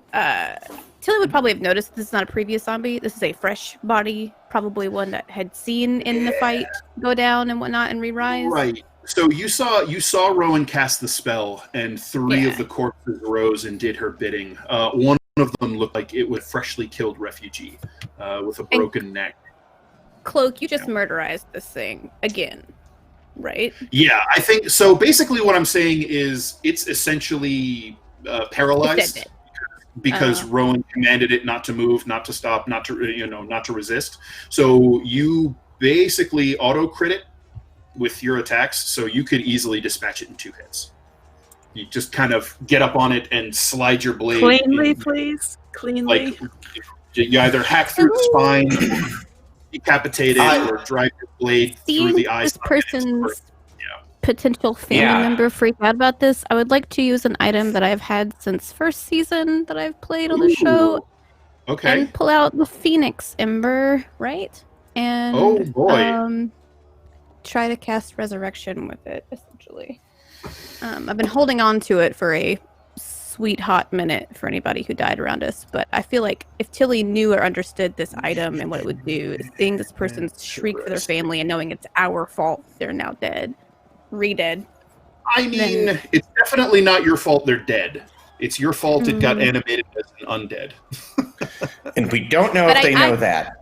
But background story, Tilly is also worried about Rowan and the future of Rowan, considering our entire crew is like starting to second guess Rowan as a ghost type or not. So to save the shrieks of horror, at least we can try to bring this guy back to life, much less Rowan's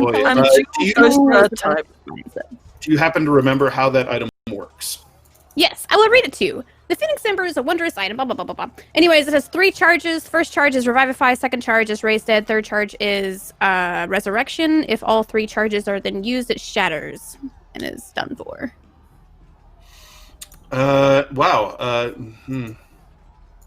That's good, because my document where I had that seems to be blank. Interesting. Here, I will put it. It's very long, the overall descriptive of it, but I will put it in the chat. It is a legendary. It is a legendary item. So yes. All right. So you can burn a charge to cast Resurrection. I'm clipping this part. There it is. I found it. I found it. I threw it in the chat for the call too, so in case you need it. Got it. So yeah, you pull out this thing. It's a red and black stone, very hot to the touch. Looks almost like cooled magma, and it kind of glows from within with this inner fiery light. And it's probably about the size of a large orange or a small grapefruit. So yeah, you can use an action to expend one of its charges. Sorry.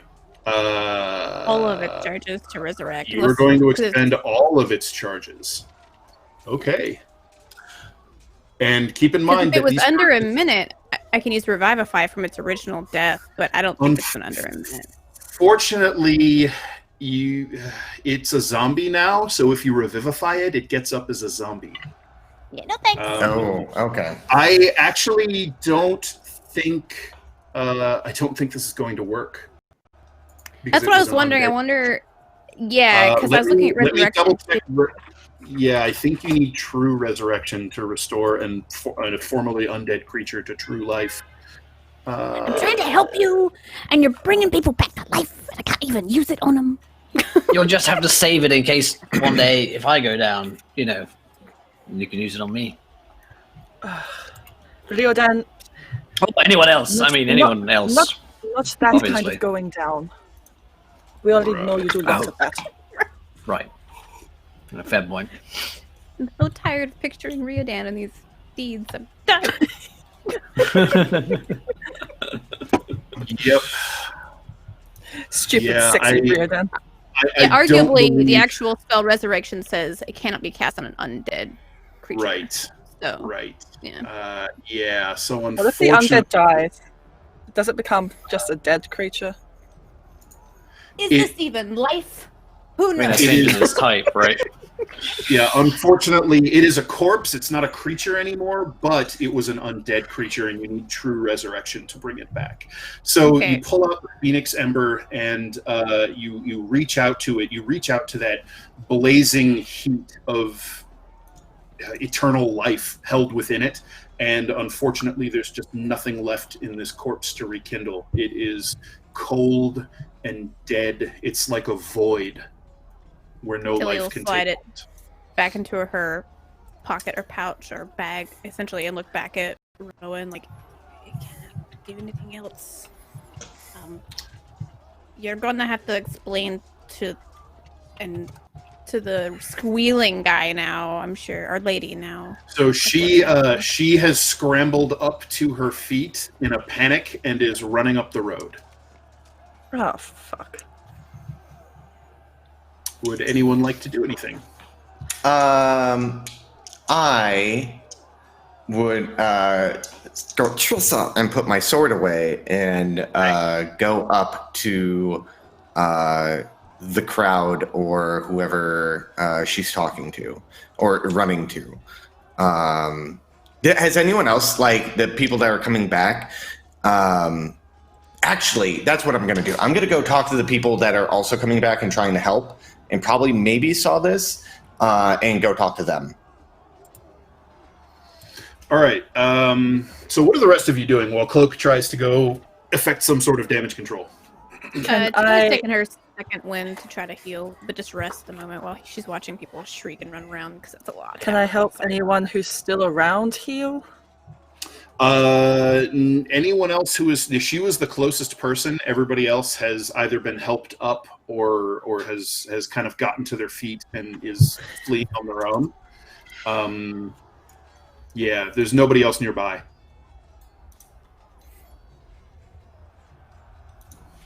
Can I heal Tilly? Got anything for us? Yeah. If you want to do that, that's no problem. Tilly will hold up her hand, I don't know noticing you're what probably right now. doing one of your healing spells, and be like, "No, just save it. Am I right? Now, just let What me should I rest." do? I mean, something I should be doing? No, I just mean- just asking if Riodan wanted to. He's asking this in character. Like, should I do something? I mean, Very it doesn't seem like our fault to me at all. that No, any of I this think happened. I mean, if there's anybody who's injured in that group, if you have any help for them, I can't see you with the crowd running around. This is not your fault, it's mine. Well, I didn't want to be the one to say it. You need healing, anyone? I have some. I've done enough cleaning up after your messes. I think you can clean up after mine for once.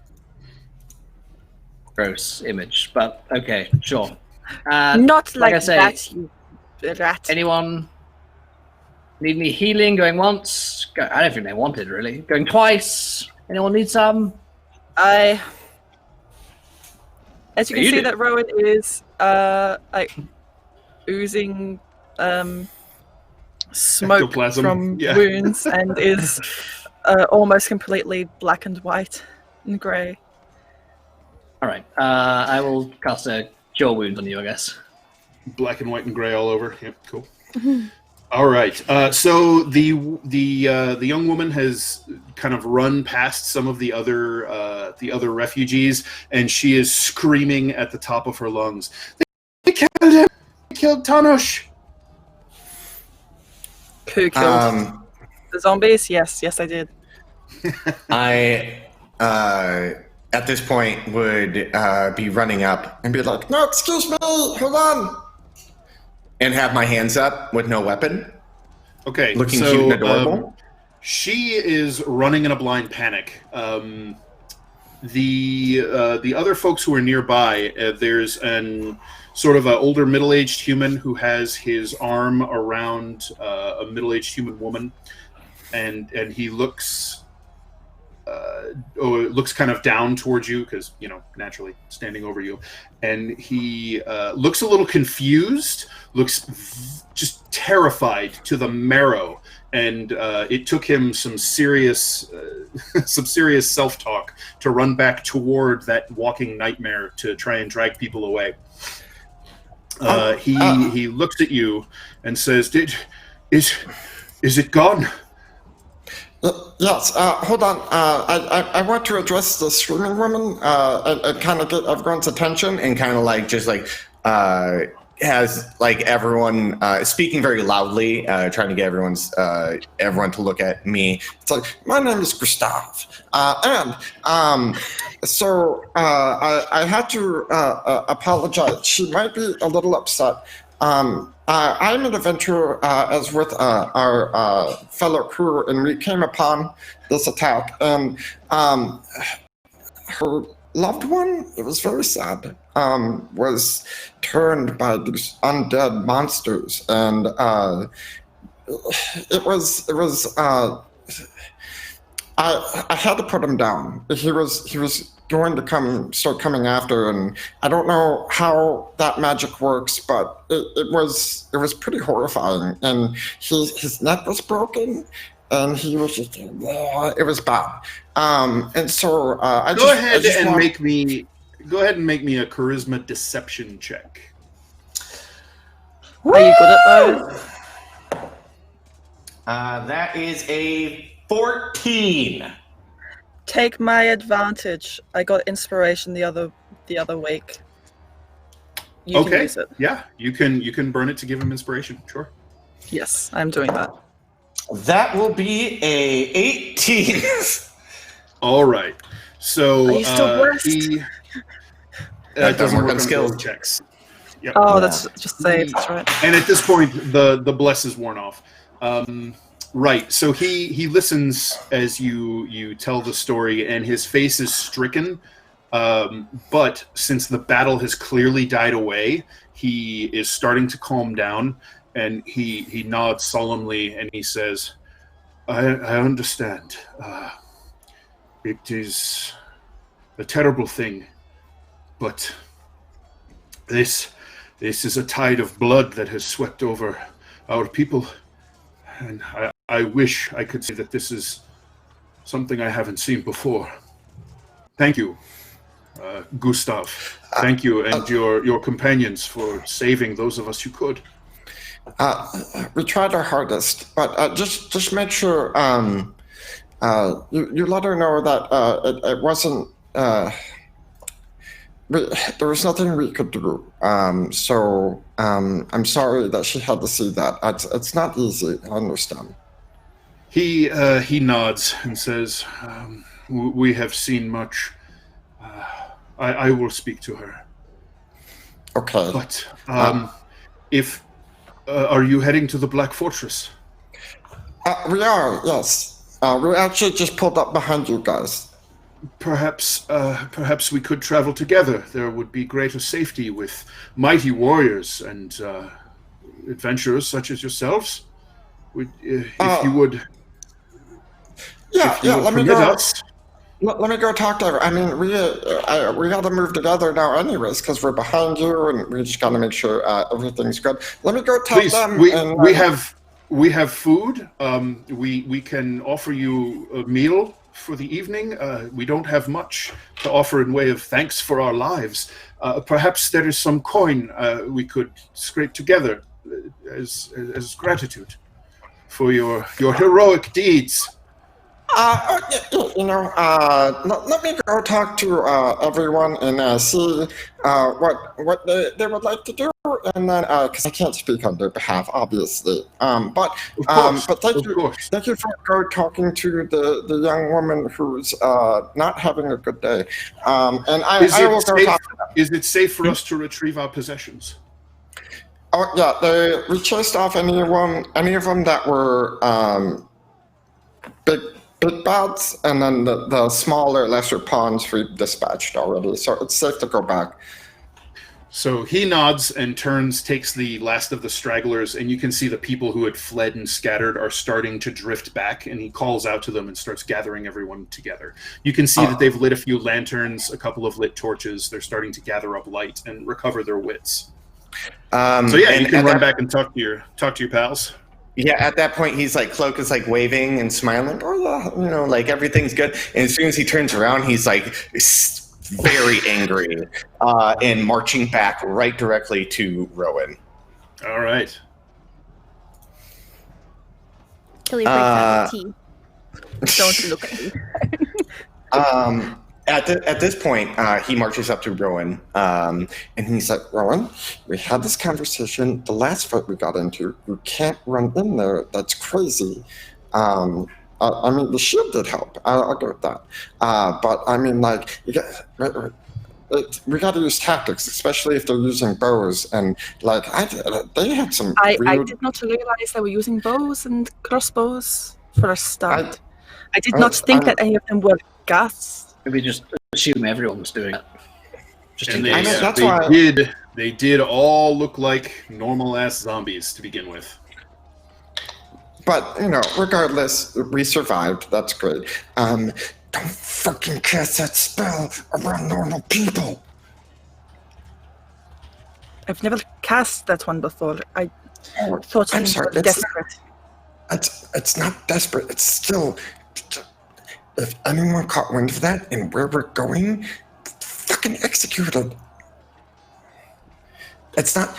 Necromancy is not highly looked upon in, the Commonwealth.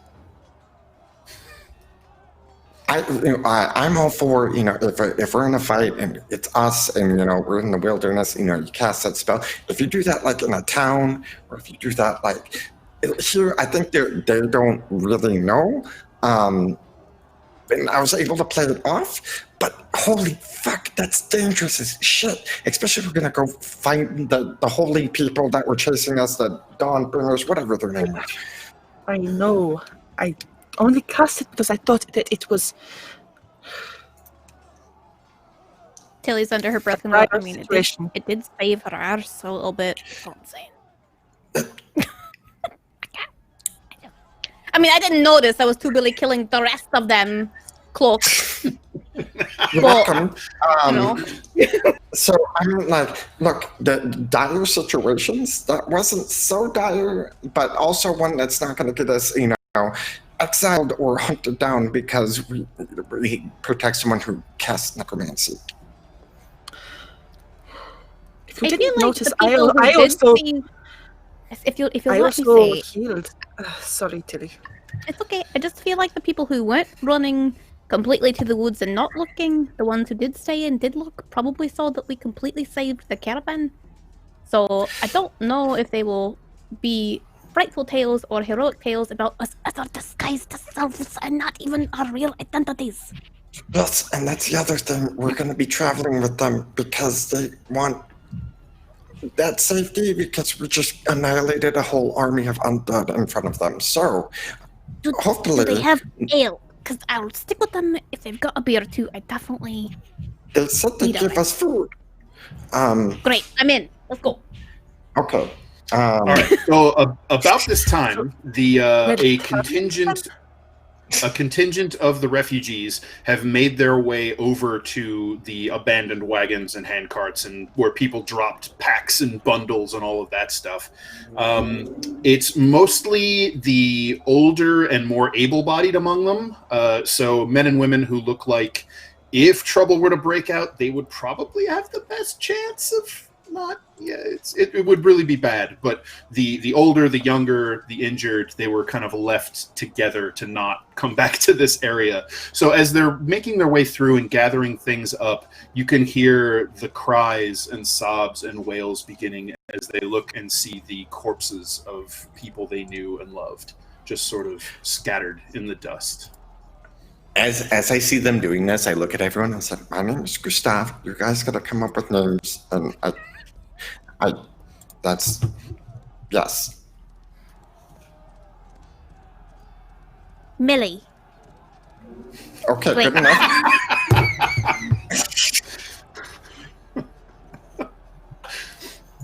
Perfect. Riordan, can we just call you Dan? No, I will be Sir Shmiodan. Call Or this a stump evil. Dan, I guess. Schmierdan, so Schmierdan, and Owen, what's your name? Owen. She doesn't quite understand at first. My name is Rowan. You know this. No, your fake name.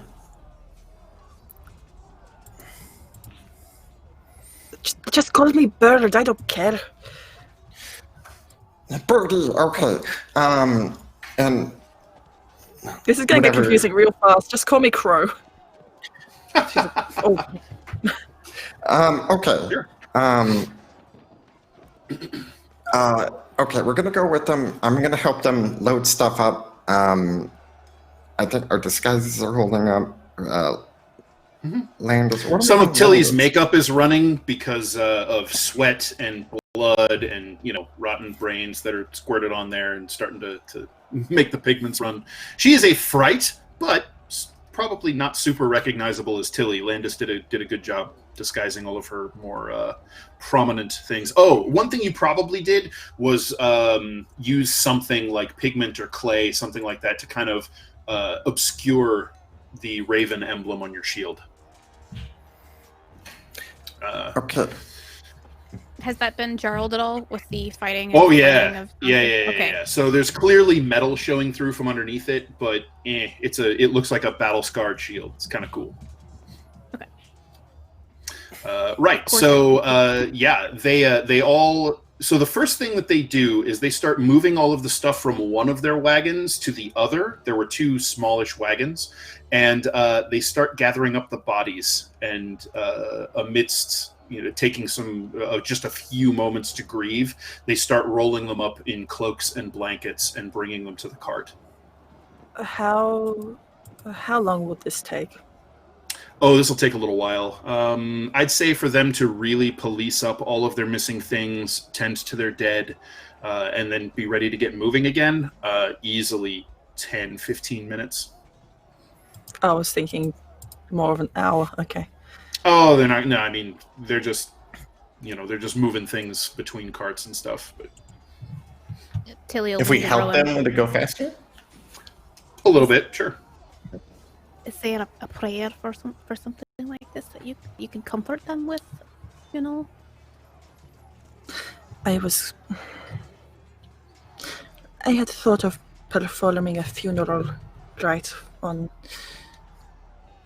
that one's corpse, but I don't think I should be that near the body. Okay, so as you're about to continue this discussion, a gruff, piercing voice kind of splits the night air from behind you. Oi, Captain! What's the story? We coming up there or what? All clear? Y'all deed? You can hear Orsic, the one of the Reaver Dwarf crewmen who's watching the wagons and kind of tending to those, calling from the position back behind you up the road. Tilly is going to stand up and shuffle her way back to my crew. Sure. After a bit of no running and a dress like a lady, but just shuffling. And we'll make it up to him and be like, "Alright, look. It is your order to not call me captain at the moment. It's He just blinks. madam. All right, if that's what you want. What do you want me to call you then? Just madam. If that's what I Madam. Madam. Ooh, all right then. I mean, just You hear that, lads? Madam. There's a couple of snickers from the other gathered crew, and they start to move Tilly the like ox totally forward. snickers with them. Yeah. Yeah. Okay, madam. So they start moving the wagons up. Is there children? Oh yeah, amongst the refugees, yes. Yeah. I am gonna look at Puff Puff and it's like, hey, go comfort the kids, like distract them for a little bit. So she looks at you and says, "I can do that. Do you think it's safe to talk to them, or should I just pretend to be a dog?" Just pretend to be a dog. All right. We don't. And she, we don't need to call attention to ourselves yeah. anymore. So she opts not to teleport over and just starts trotting down the road toward the peoples.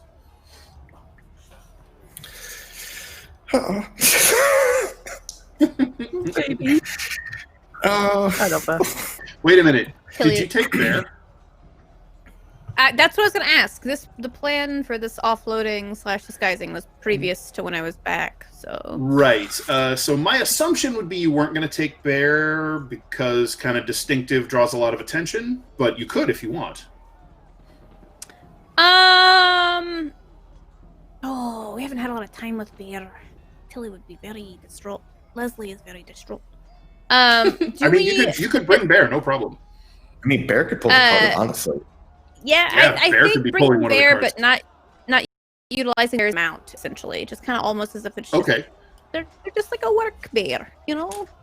So is Bear pulling one of the carts? Yeah. Okay. All right. So she's just sort of plodding along next to the other cart being pulled by two oxen, and the you can see Orsic is up on the buckboard and is holding Bear's reins. He seems just perfectly content with that. That doesn't strike him as odd in the slightest. He's down. He's like, all right, let's go. So as the wagons come rolling on down, you can see the refugees have gathered up and are ready to start moving on again. And the older man, that cloak you were talking to, he comes forward and says, "So, have your company come to a decision? Can we travel with you?" Yeah. I forgot what we said, what we decided on. Yeah, no, we could travel together. I think it'd be safer, especially with all there's abominations out there. It's terrible. Yes. Cloak, Much safer, particularly with you. you amazing warriors, you great heroes. We owe you our lives. So thank you. We can't repay you enough. We will make food for you tonight. We have some fresh food, and we have ale. You asking him? Yeah. No, I'm sorry. We could not bring luxuries with us. Oh, okay. I was just curious. Someone really likes ale, and Madam Millie, and she, we call her M&M for short, but she writing really it likes down. her ale. And it's okay. It's but we would love to have a meal. How much longer do we have to travel before we get to the Black Fortress? Well, it's not far. We should be able to stop there soon. And now that it's getting dark, you can see that there are lights on a hill in the distance. That is the Black Fortress. We should make it there. Oh, hopefully in under an hour. Oh, okay, yeah. If our luck holds, he said ominously. We'll make sure everything's safe. It's only an hour. I think we can make it. Good. Yes, let us go. I am Vilcash. This is my wife Anissa and our son Thomas. Vilcash, How do you spell Anissa? A-N-N-I-S-A. A-N-I-S-A. Okay. I always, every time with those kind of names, I mess it up every time. Okay. It's made up. And Thomas. T-O-M-M-A-S. You're just adding letters piss me off now because I have to go erase it. Mm-hmm. Such weight on ass right there. And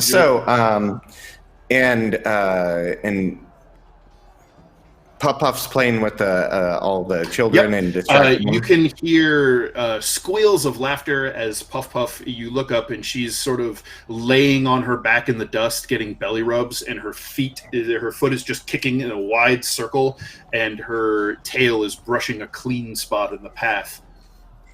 So I look at Vilcash and I was like, Were you able to talk to the scare lady? Yes, I think you should. She is quite upset. You should keep your distance from her, but I think she will recover in time. I hope, understood. I hope so too. I didn't plan on going to talk to her because the light of the situation. It can be hard to accept what happened and all that kind of stuff. So, but yes, of course. Oh, and here, this is for you. This is all we have. We were able to gather this together for you, great heroes. And he holds out a little bundle, and there's some silver and copper coins gleaming in it. So Cloak goes, not much, but all we have. No. He slips in. Actually, let me see. How many people are actually there? Well, there were about 20. So we're gonna cut that down to 14. Let me do some math real quick. Okay. So I take out about 70 gold. And I'm gonna subtract that. And I take their pouch and I put 70 gold in it. And I go, okay.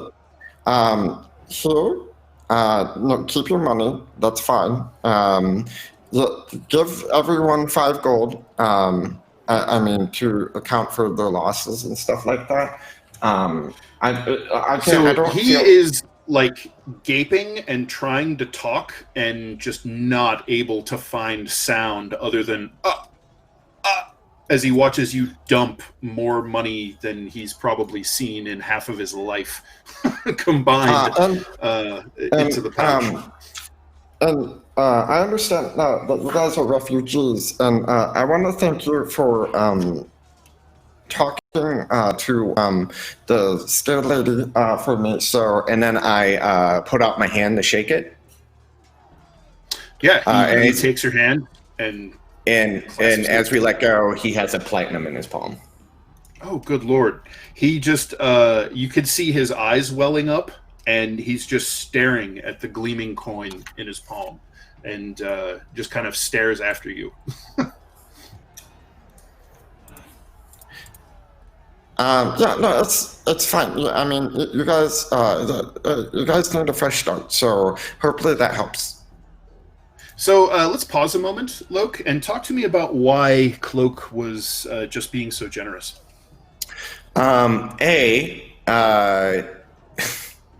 Someone in our party raised dead on one of their fellow travelers. So he's hoping Don't that. at me.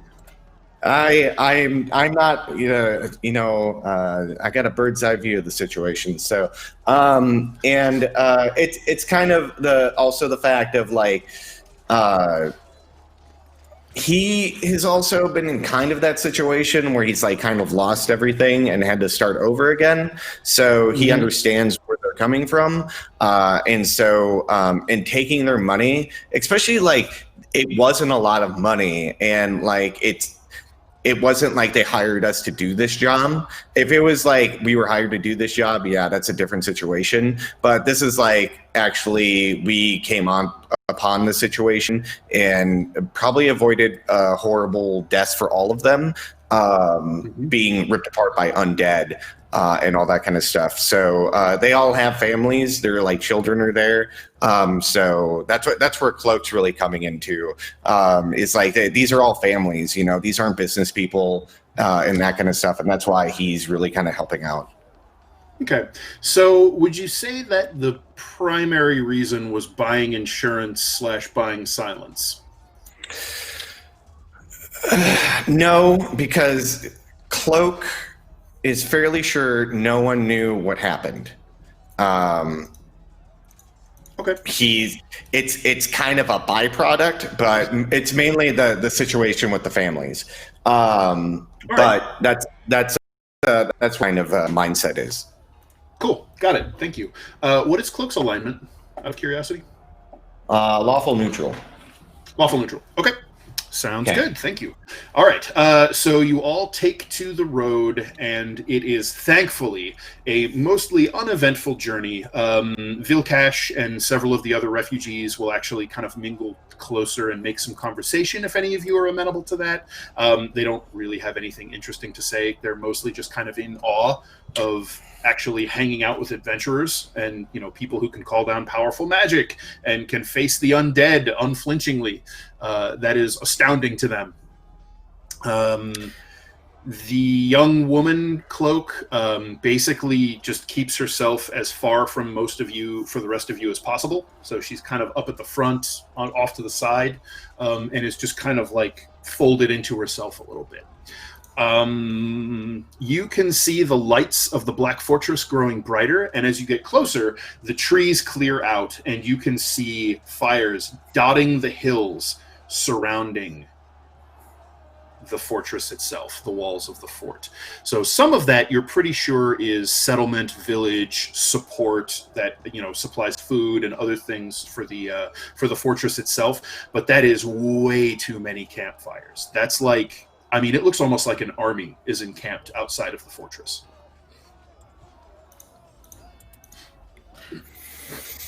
They're the Dawnbringers, right? What was it? People, fucking holy knights that dicked us around a little bit.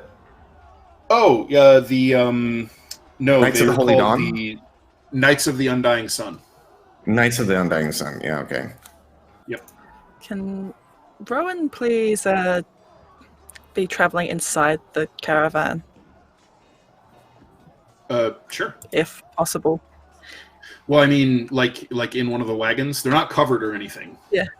Yeah. Yeah. Just wants to. Yeah, they're Be away their from cargo people. wagons. Yep. Yeah, you can be riding up in there. Yeah. All these conversations about horrible undead is making her self-conscious. Yeah, fair enough. So it seems that these people have seen these like zombie and skeleton attacks before. They have seen Darakul shock troops ride out from some of the occupied towns that the Ghoul Empire boiled up from underneath and took in surprise attacks, sometimes in the course of over one night. And one of them has even in like broken whispers talks about having seen a vampire lord. So these people have seen some shit. So you make your way down the road, which as you get closer to the fortress itself, thankfully seems to be safer. You run across some other groups of refugees that seem like they're trickling in from the surroundings, but it looks like anyone who's not already right here has probably camped somewhere for the night. And so as you roll in, you can see that there's essentially a tent city that has sprung up around the Black Fortress, and it is all mostly human, some scatterings of other non-humans as well, bedraggled looking refugees, just citizenry that have come here fleeing from this tide of undead washing out from the Blood Kingdom. So Vilkash sort of leads his people with you along with them and says, we will come and make camp. Please join us, and we would be honored to host you for a hot meal. Yeah, okay. You guys want to go? Millie's probably already going in whatever direction he's counting. Yes, please. And let me retail on all the tales of my heroic fighting, please, So. Yeah. So they will quickly set up a camp, get a fire going, and it looks like they do indeed have some relatively fresh hunted kills, some salted meat, and they start cooking. Before long, they have a decent meal cooked up for everyone gathered together, and over the course of it, it's good, it's tasty. There's actually a fair bit of spice and seasoning added to it, things that they must have just sort of swept into bundles and carried with them. Over the course of the meal, you get the feeling that this is probably tapping them out. Like this is the last of what they had, and they might have gone a little all out on it, both in celebration for reaching their destination and out of deliverance and gratitude. So they're expending the last of their stores in one lovely hurrah, and they are bringing you in on their celebration. There is a celebratory atmosphere, but it is dampened just by the events earlier in the evening. I would probably bring, if Rowan is going to hang out in the wagon, I would probably go get her raw meat and bring it to her. And be like, are you hungry? I don't feel hungry, no. Well, I'm just going to put this right here and slide it like slowly towards your feet and kind of waft it a little bit. She's looking at it. Smell good. This woman, do you think that she would allow me to perform last rites on that corpse? I will tell you, she's avoiding us like the plague, and it's probably not a good idea to go talk to her because of everything that happened. I would say, think about it this way. Think about if you were in her shoes and you saw someone you love get murdered because they became undead. Most people can't wrap their minds around how undead work. And people like us, we understand because, we put ourselves in the thick of it. And these people get attacked from time to time, but they don't have that knowledge that we do.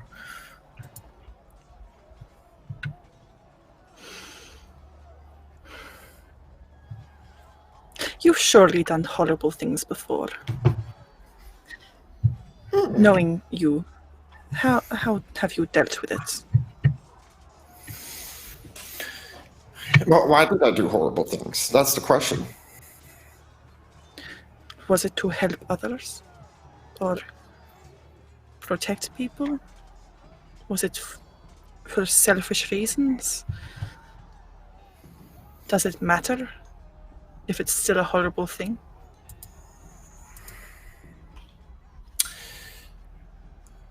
I'll tell you this. I've done horrible things, but no one knows about the horrible things I've done. Was it to protect someone? Maybe, but people don't know about it because, frankly, people look down on it, and it's not accepted. You know, that's how you have to think about it. Like, is that like the infernal script you wrote on the bodies of those ogres we faced? I mean, I'm an intellectual. I studied and I learned that language. I will roll a deception check if need be. I mean, that's not particularly a deception. I mean, it's clearly an evasion, so there's no need to roll anything. Like, Rowan can tell that you're not directly answering the question, but that's also true. You have studied some esoteric, dark shit. And she's not trying to force it. And then, like, Cloak, he stops and he's like, basically, he starts speaking in Gnome. He's like, this is the language of my people. And then he starts speaking Infernal. This is the language I learned. And then speaks Common. This is what everyone speaks. And then he says in Sylvan. If he's going to start doing that, then I'll cast Tongues. And then in Sylvan, he's like, no, I learned this one. Oh, why did I learn this one? Oh, something about I hate fake creatures. And then he starts speaking in Umbral, and he's like, this is how the people in the Shadow Realm talk. And then I start speaking very quietly, Derrickwool, and he's like, this one I learned because it's my enemies. Same with Sylvan. And he looks at you and he's like, I know a lot of languages, you know, why I learn them is why I learn them, you know. I have a reason to learn from all of them, so. Do I tell people I know how to speak Infernal? No. I'm not trying to put you on the spot.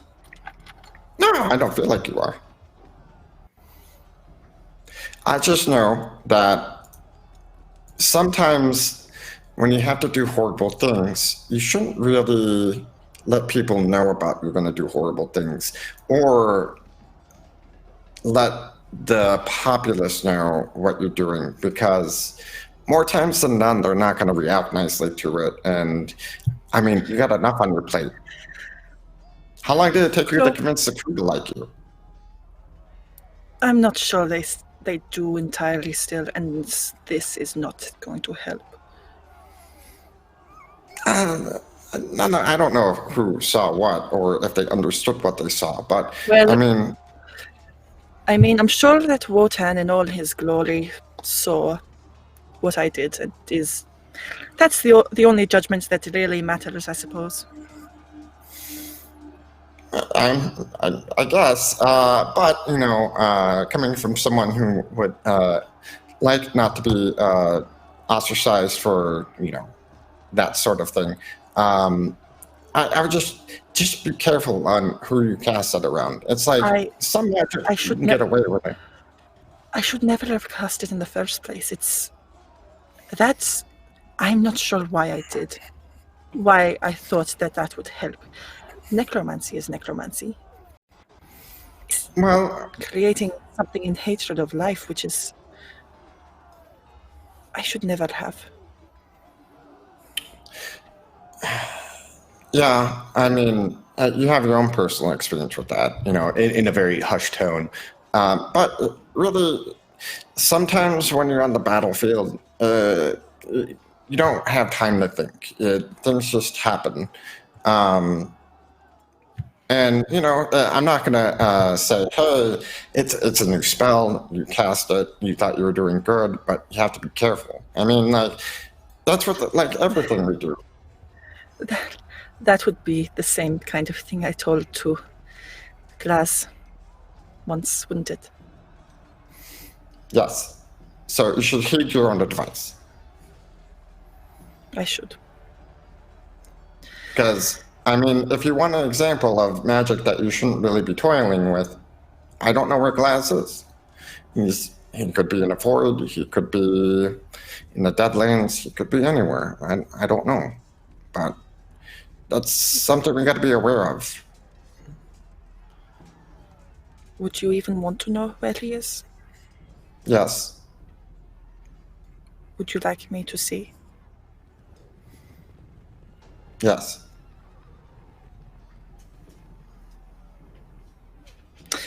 Okay, I'm trying to think what spell I can use for this. Scrying jumps to mind. Scrying. Locate glass. Do you have that spell?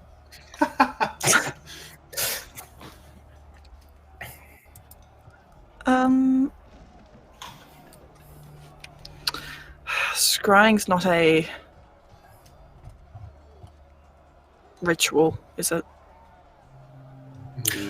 I don't think so. And it has an expensive component. So if you haven't arranged to have that. Yeah, I don't have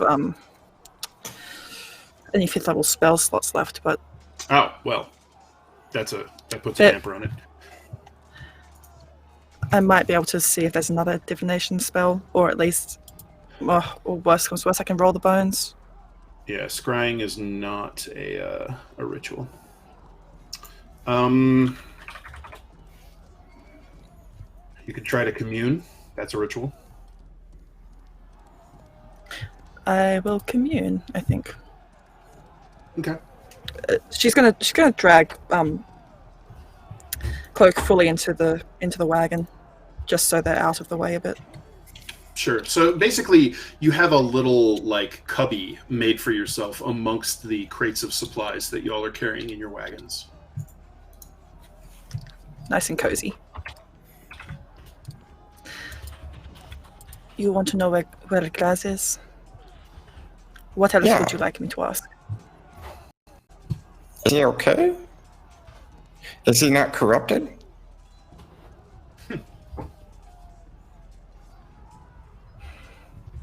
I have 3 questions I can ask. Where is he? Is he corrupted?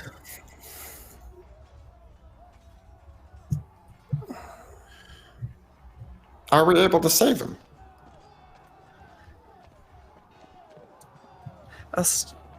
Realm starts preparing the materials. Keep in mind, you have to ask questions that can be answered yes or no.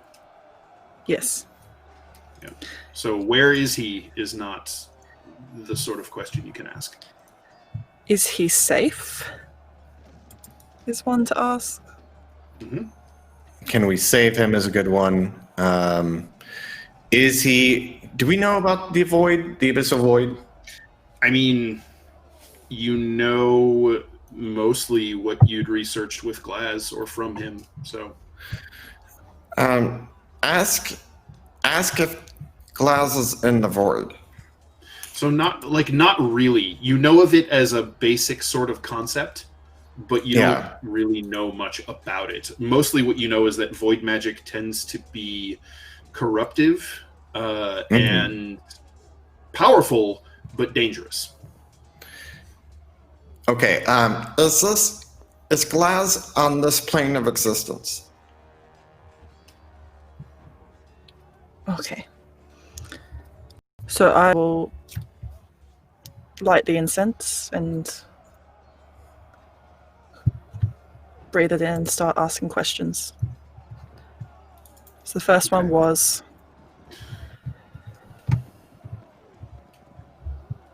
has Glaz become corrupted by the void? All right. So you set out your little brazier. You begin burning the herbs and incense and making your offerings to Wotan. And the smoke is wispy and almost cigarette or incense smoke like. It kind of billows around and fills this little still air section that you've kind of cleared out in the middle of this wagon. And you breathe in a lungful of it, and you ask your question out loud. And as you breathe it out, the smoke is black. The black smoke swirls in front of your eyes, and there's a bitter, bitter taste on your tongue. And you see the black swirling mass of it begin to drift out like tendrils and start to turn gray and white wispy smoke at the edges again. You get a sense of confusion, a lack of clarity, unclear. But it is an answer still. Mm-hmm. I am being answered. Okay. Yep, you got an answer. The answer is unclear. We are not sure whether he has been corrupted by the void. What else would you ask?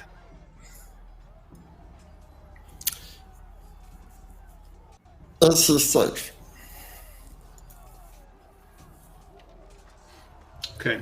You breathe in another full lungful of that smoke, and immediately it begins to burn and choke, and you start coughing this horrible clinging black vapor out of your beak and nostrils, and it's almost tarry. You can spit it out and feel it, and as you watch, it begins to slither and reach and crawl towards you, almost like you remember the Venom symbiote from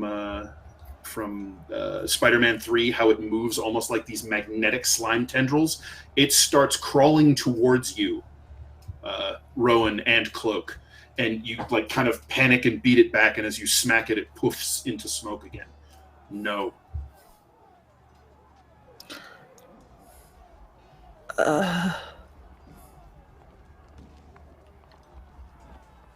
Should I ask whether he's still on this plane of existence? Or ask if he's gone south? Ask if he's still on this plane of existence. Is Graz still on this plane of existence? Yes, you basically ask, is he still on the face of Midgard? And you breathe in the last of the smoke, and it just vanishes, grows cold. No.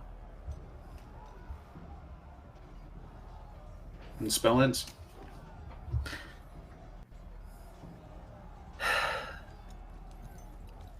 I had wished to put your mind at ease, but I could see that perhaps that was not the best way to do so. No, I had my suspicions. I mean, I don't know how he got out of that cell. I don't know how he could talk to the Nothik. What I do know is that Glass's twirling was something that I don't think he fully understands, and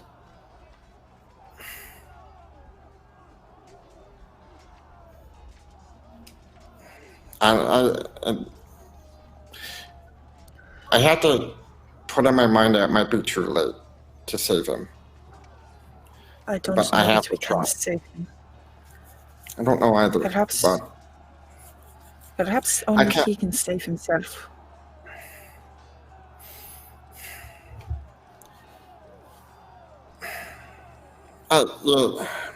You guys weren't at the Great Black Oak in Castle Craig or Shadow Craig.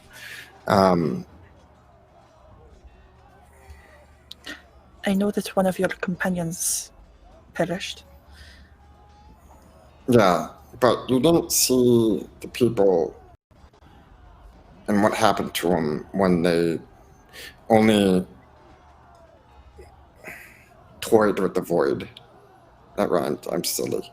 But they were just mere shells of what they were. They were not human anymore.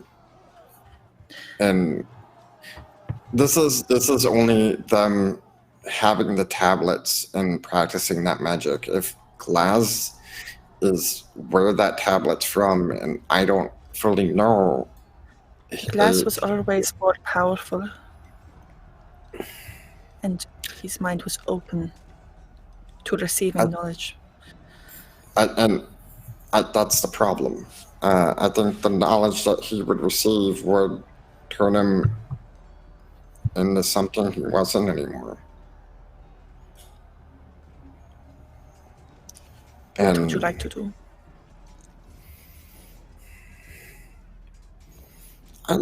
I'll keep looking for ways, but there's nothing we can do right now, and that's what we have to accept. Is that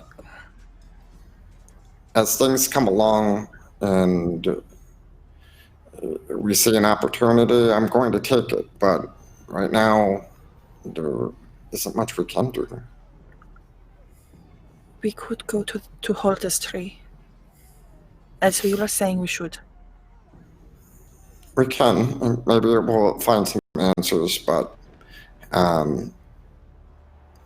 for the time being, just be a thought in the back of my mind and focus at the task at hand. I think that you need to remember that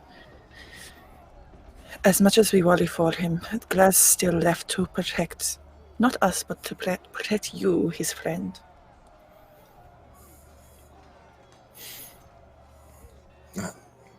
He just could have waited. We were there to save him. We all could have done things differently. There's no use simply turning the past over and over in your head like a stone. It only matters what you do with it. Worrying about what we could have done with Glaz, what we should have, if he would have waited, if he would not have, it doesn't matter now. We can't go back and change that. It only matters now what we do, what he does, how we solve this going forward.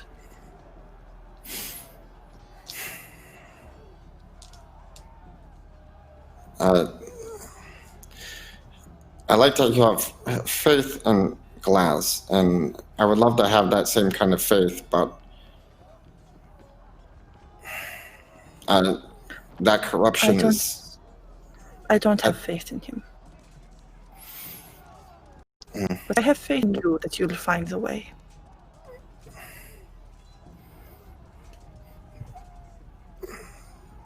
Do you want to know something that's really bad? Well, I suppose so.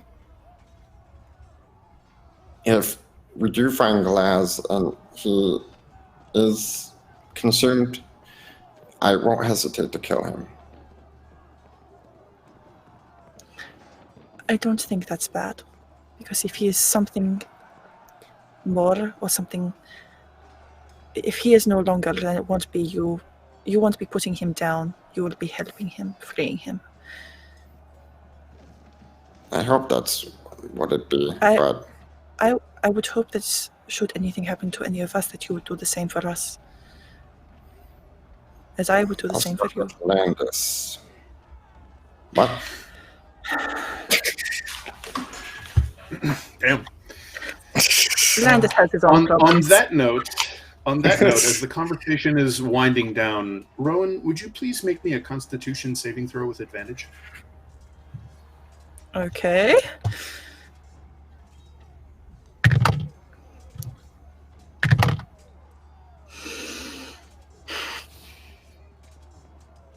That's an 8? An 8, huh? So, with those words ringing in the multiverse's ears, that I hope you would do the same for any of us if you found us in that situation. We're going to go ahead and end for this week, and perhaps we'll see the result of that saving throw next time for our season finale. Oh no! Thanks so much for joining us, everyone.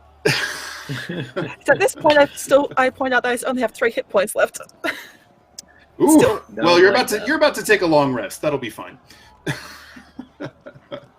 A long rest or a long long rest. long rest. You're gonna go to sleep for a very long time. Tough, the party killer. Alright. What's up, guys? So there we have it. Alrighty, well, that's all we got time for tonight, ladies and gentlemen. But let's go around the cast and the crew. Did we enjoy ourselves? Where can we find you guys online when you're not here on Kobold Press? Dan, great job tonight. How was that for you, my man? Thank you. Oh, it was great. It was great to get back and play with you all again. I've missed it. So yeah, I have been Dan Dillon, your Dungeon Master. You can find me on Twitter at Dan_Dillon_1. I'm a game designer at Wizards of the Coast on the D&D team, and just delight in playing some Dungeons and Dragons with all he is. Fantastic stuff. I love it. McLogan. Big moments for Cloak today. How's that? Yeah. Hi, my name's McLogan. You might recognize me from such films as How to Kill Your Lover Who Turned Into a Zombie, and Your Friends Are Fucking Up. Time to kill them. As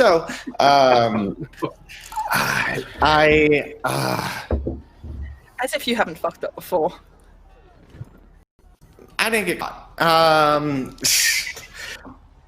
That's the difference in my scenarios, okay? I started a gang war. I sacrificed some dwarf to the devils. You know, it's Wholesome, family-friendly stuff. Yeah. Family-friendly fun. Cloak World.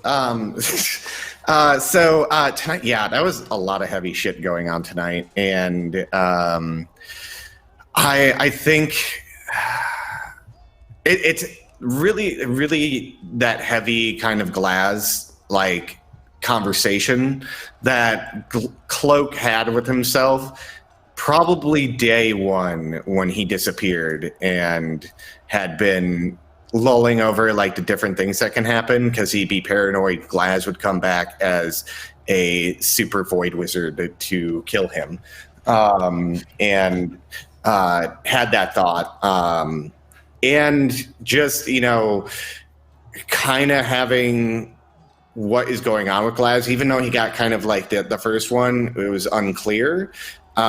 He still highly suspects something's going on.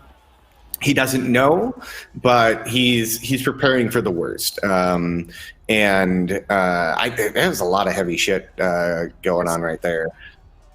Just to keep in mind that the questions are only so much as Wotan himself can discern. Yeah. So he's omniscient but not omnipresent. Yeah.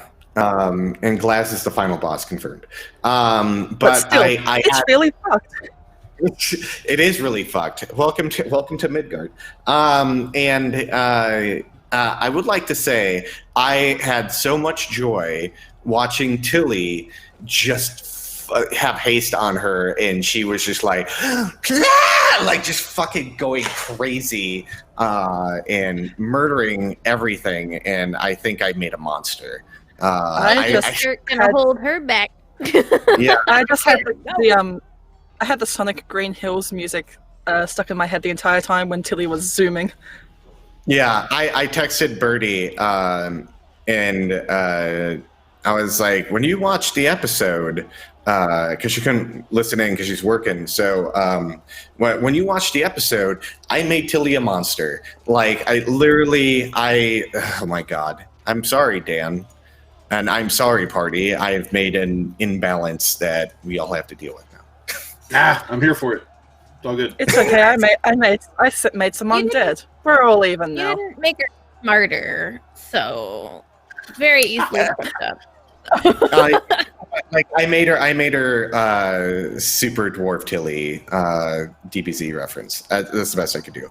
But hey, everyone, you guys can follow me at my Twitter at McLoken. I tweet out when I'm going to be on shows, or if any shows that I am going to be on, such as a podcast version. So Mondays, I'm on the Onyx Pass channel playing the Chronicles of Darkness, and I'm playing in a really fun campaign, playing in a very much a character who is super investigative and all about like studying the occult and all that kind of stuff. And yesterday I had a super heavy heavy episode too. So this is like 2 days in a row of heavy RP, and I'm just like, okay, I need to like sleep and maybe cry a little bit. Don't forget, RPG aftercare is very important.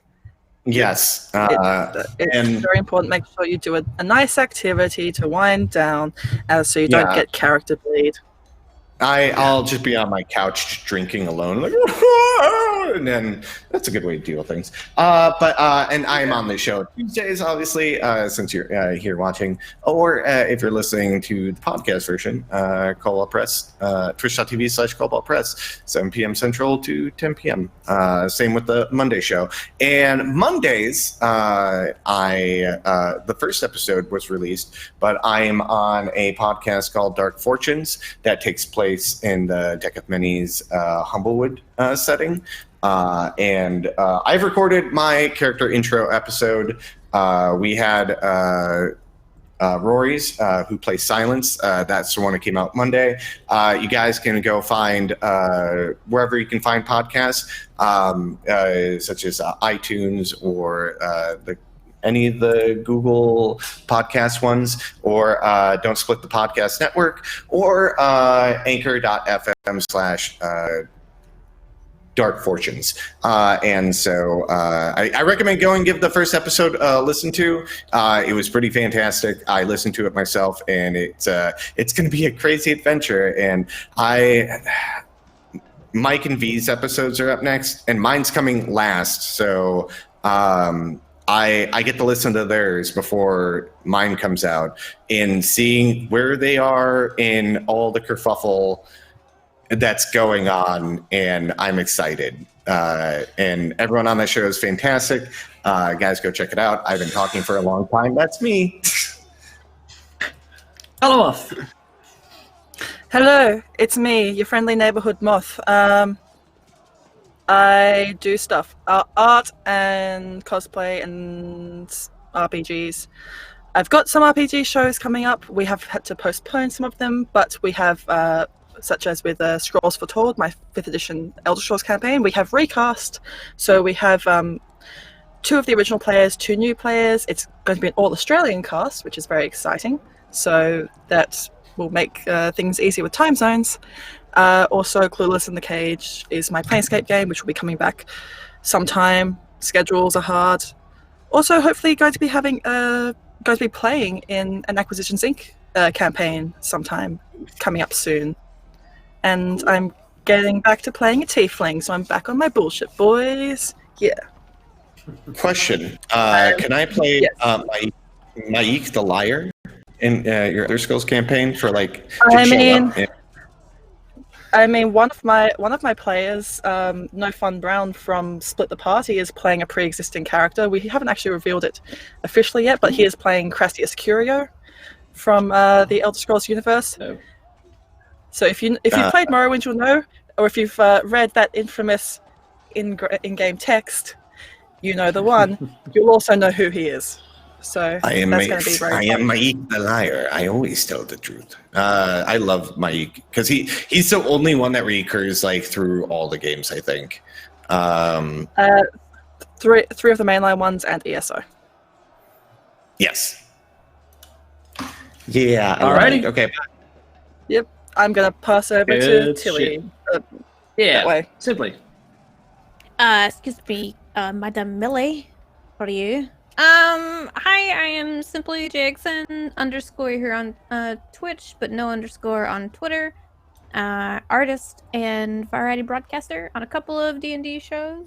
This one on Tuesdays. On Thursdays, I'm at a Humblewood show where I play a ranger, Gerbine, in fact. And then 2 offline campaigns, which I'm super excited to be hanging out with people offline playing some D&D.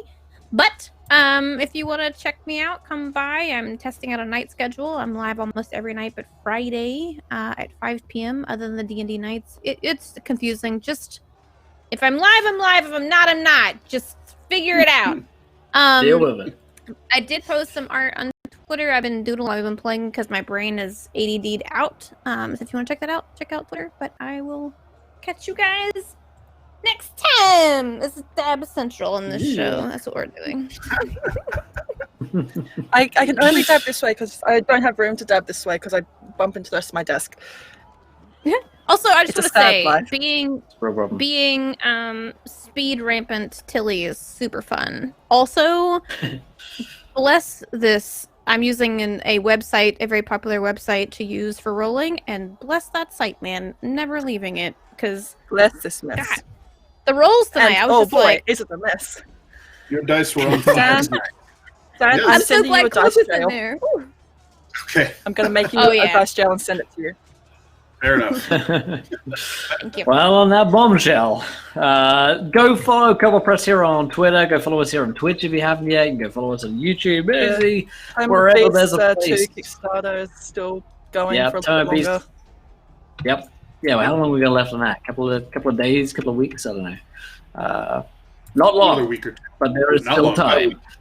Yep. Yeah, about a week. Okay. Yeah, so go check that out. It's awesome. And follow us here. Next show will be, I think it would be us actually, because we don't have any last air this coming weekend because there's birthdays and things happening. But yeah, so find us here Tuesday, 8 o'clock Eastern.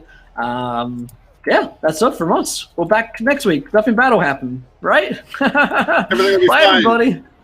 Get your money. Why am I keep being in life or death situations? Roll a new I don't know. character mod. Ah!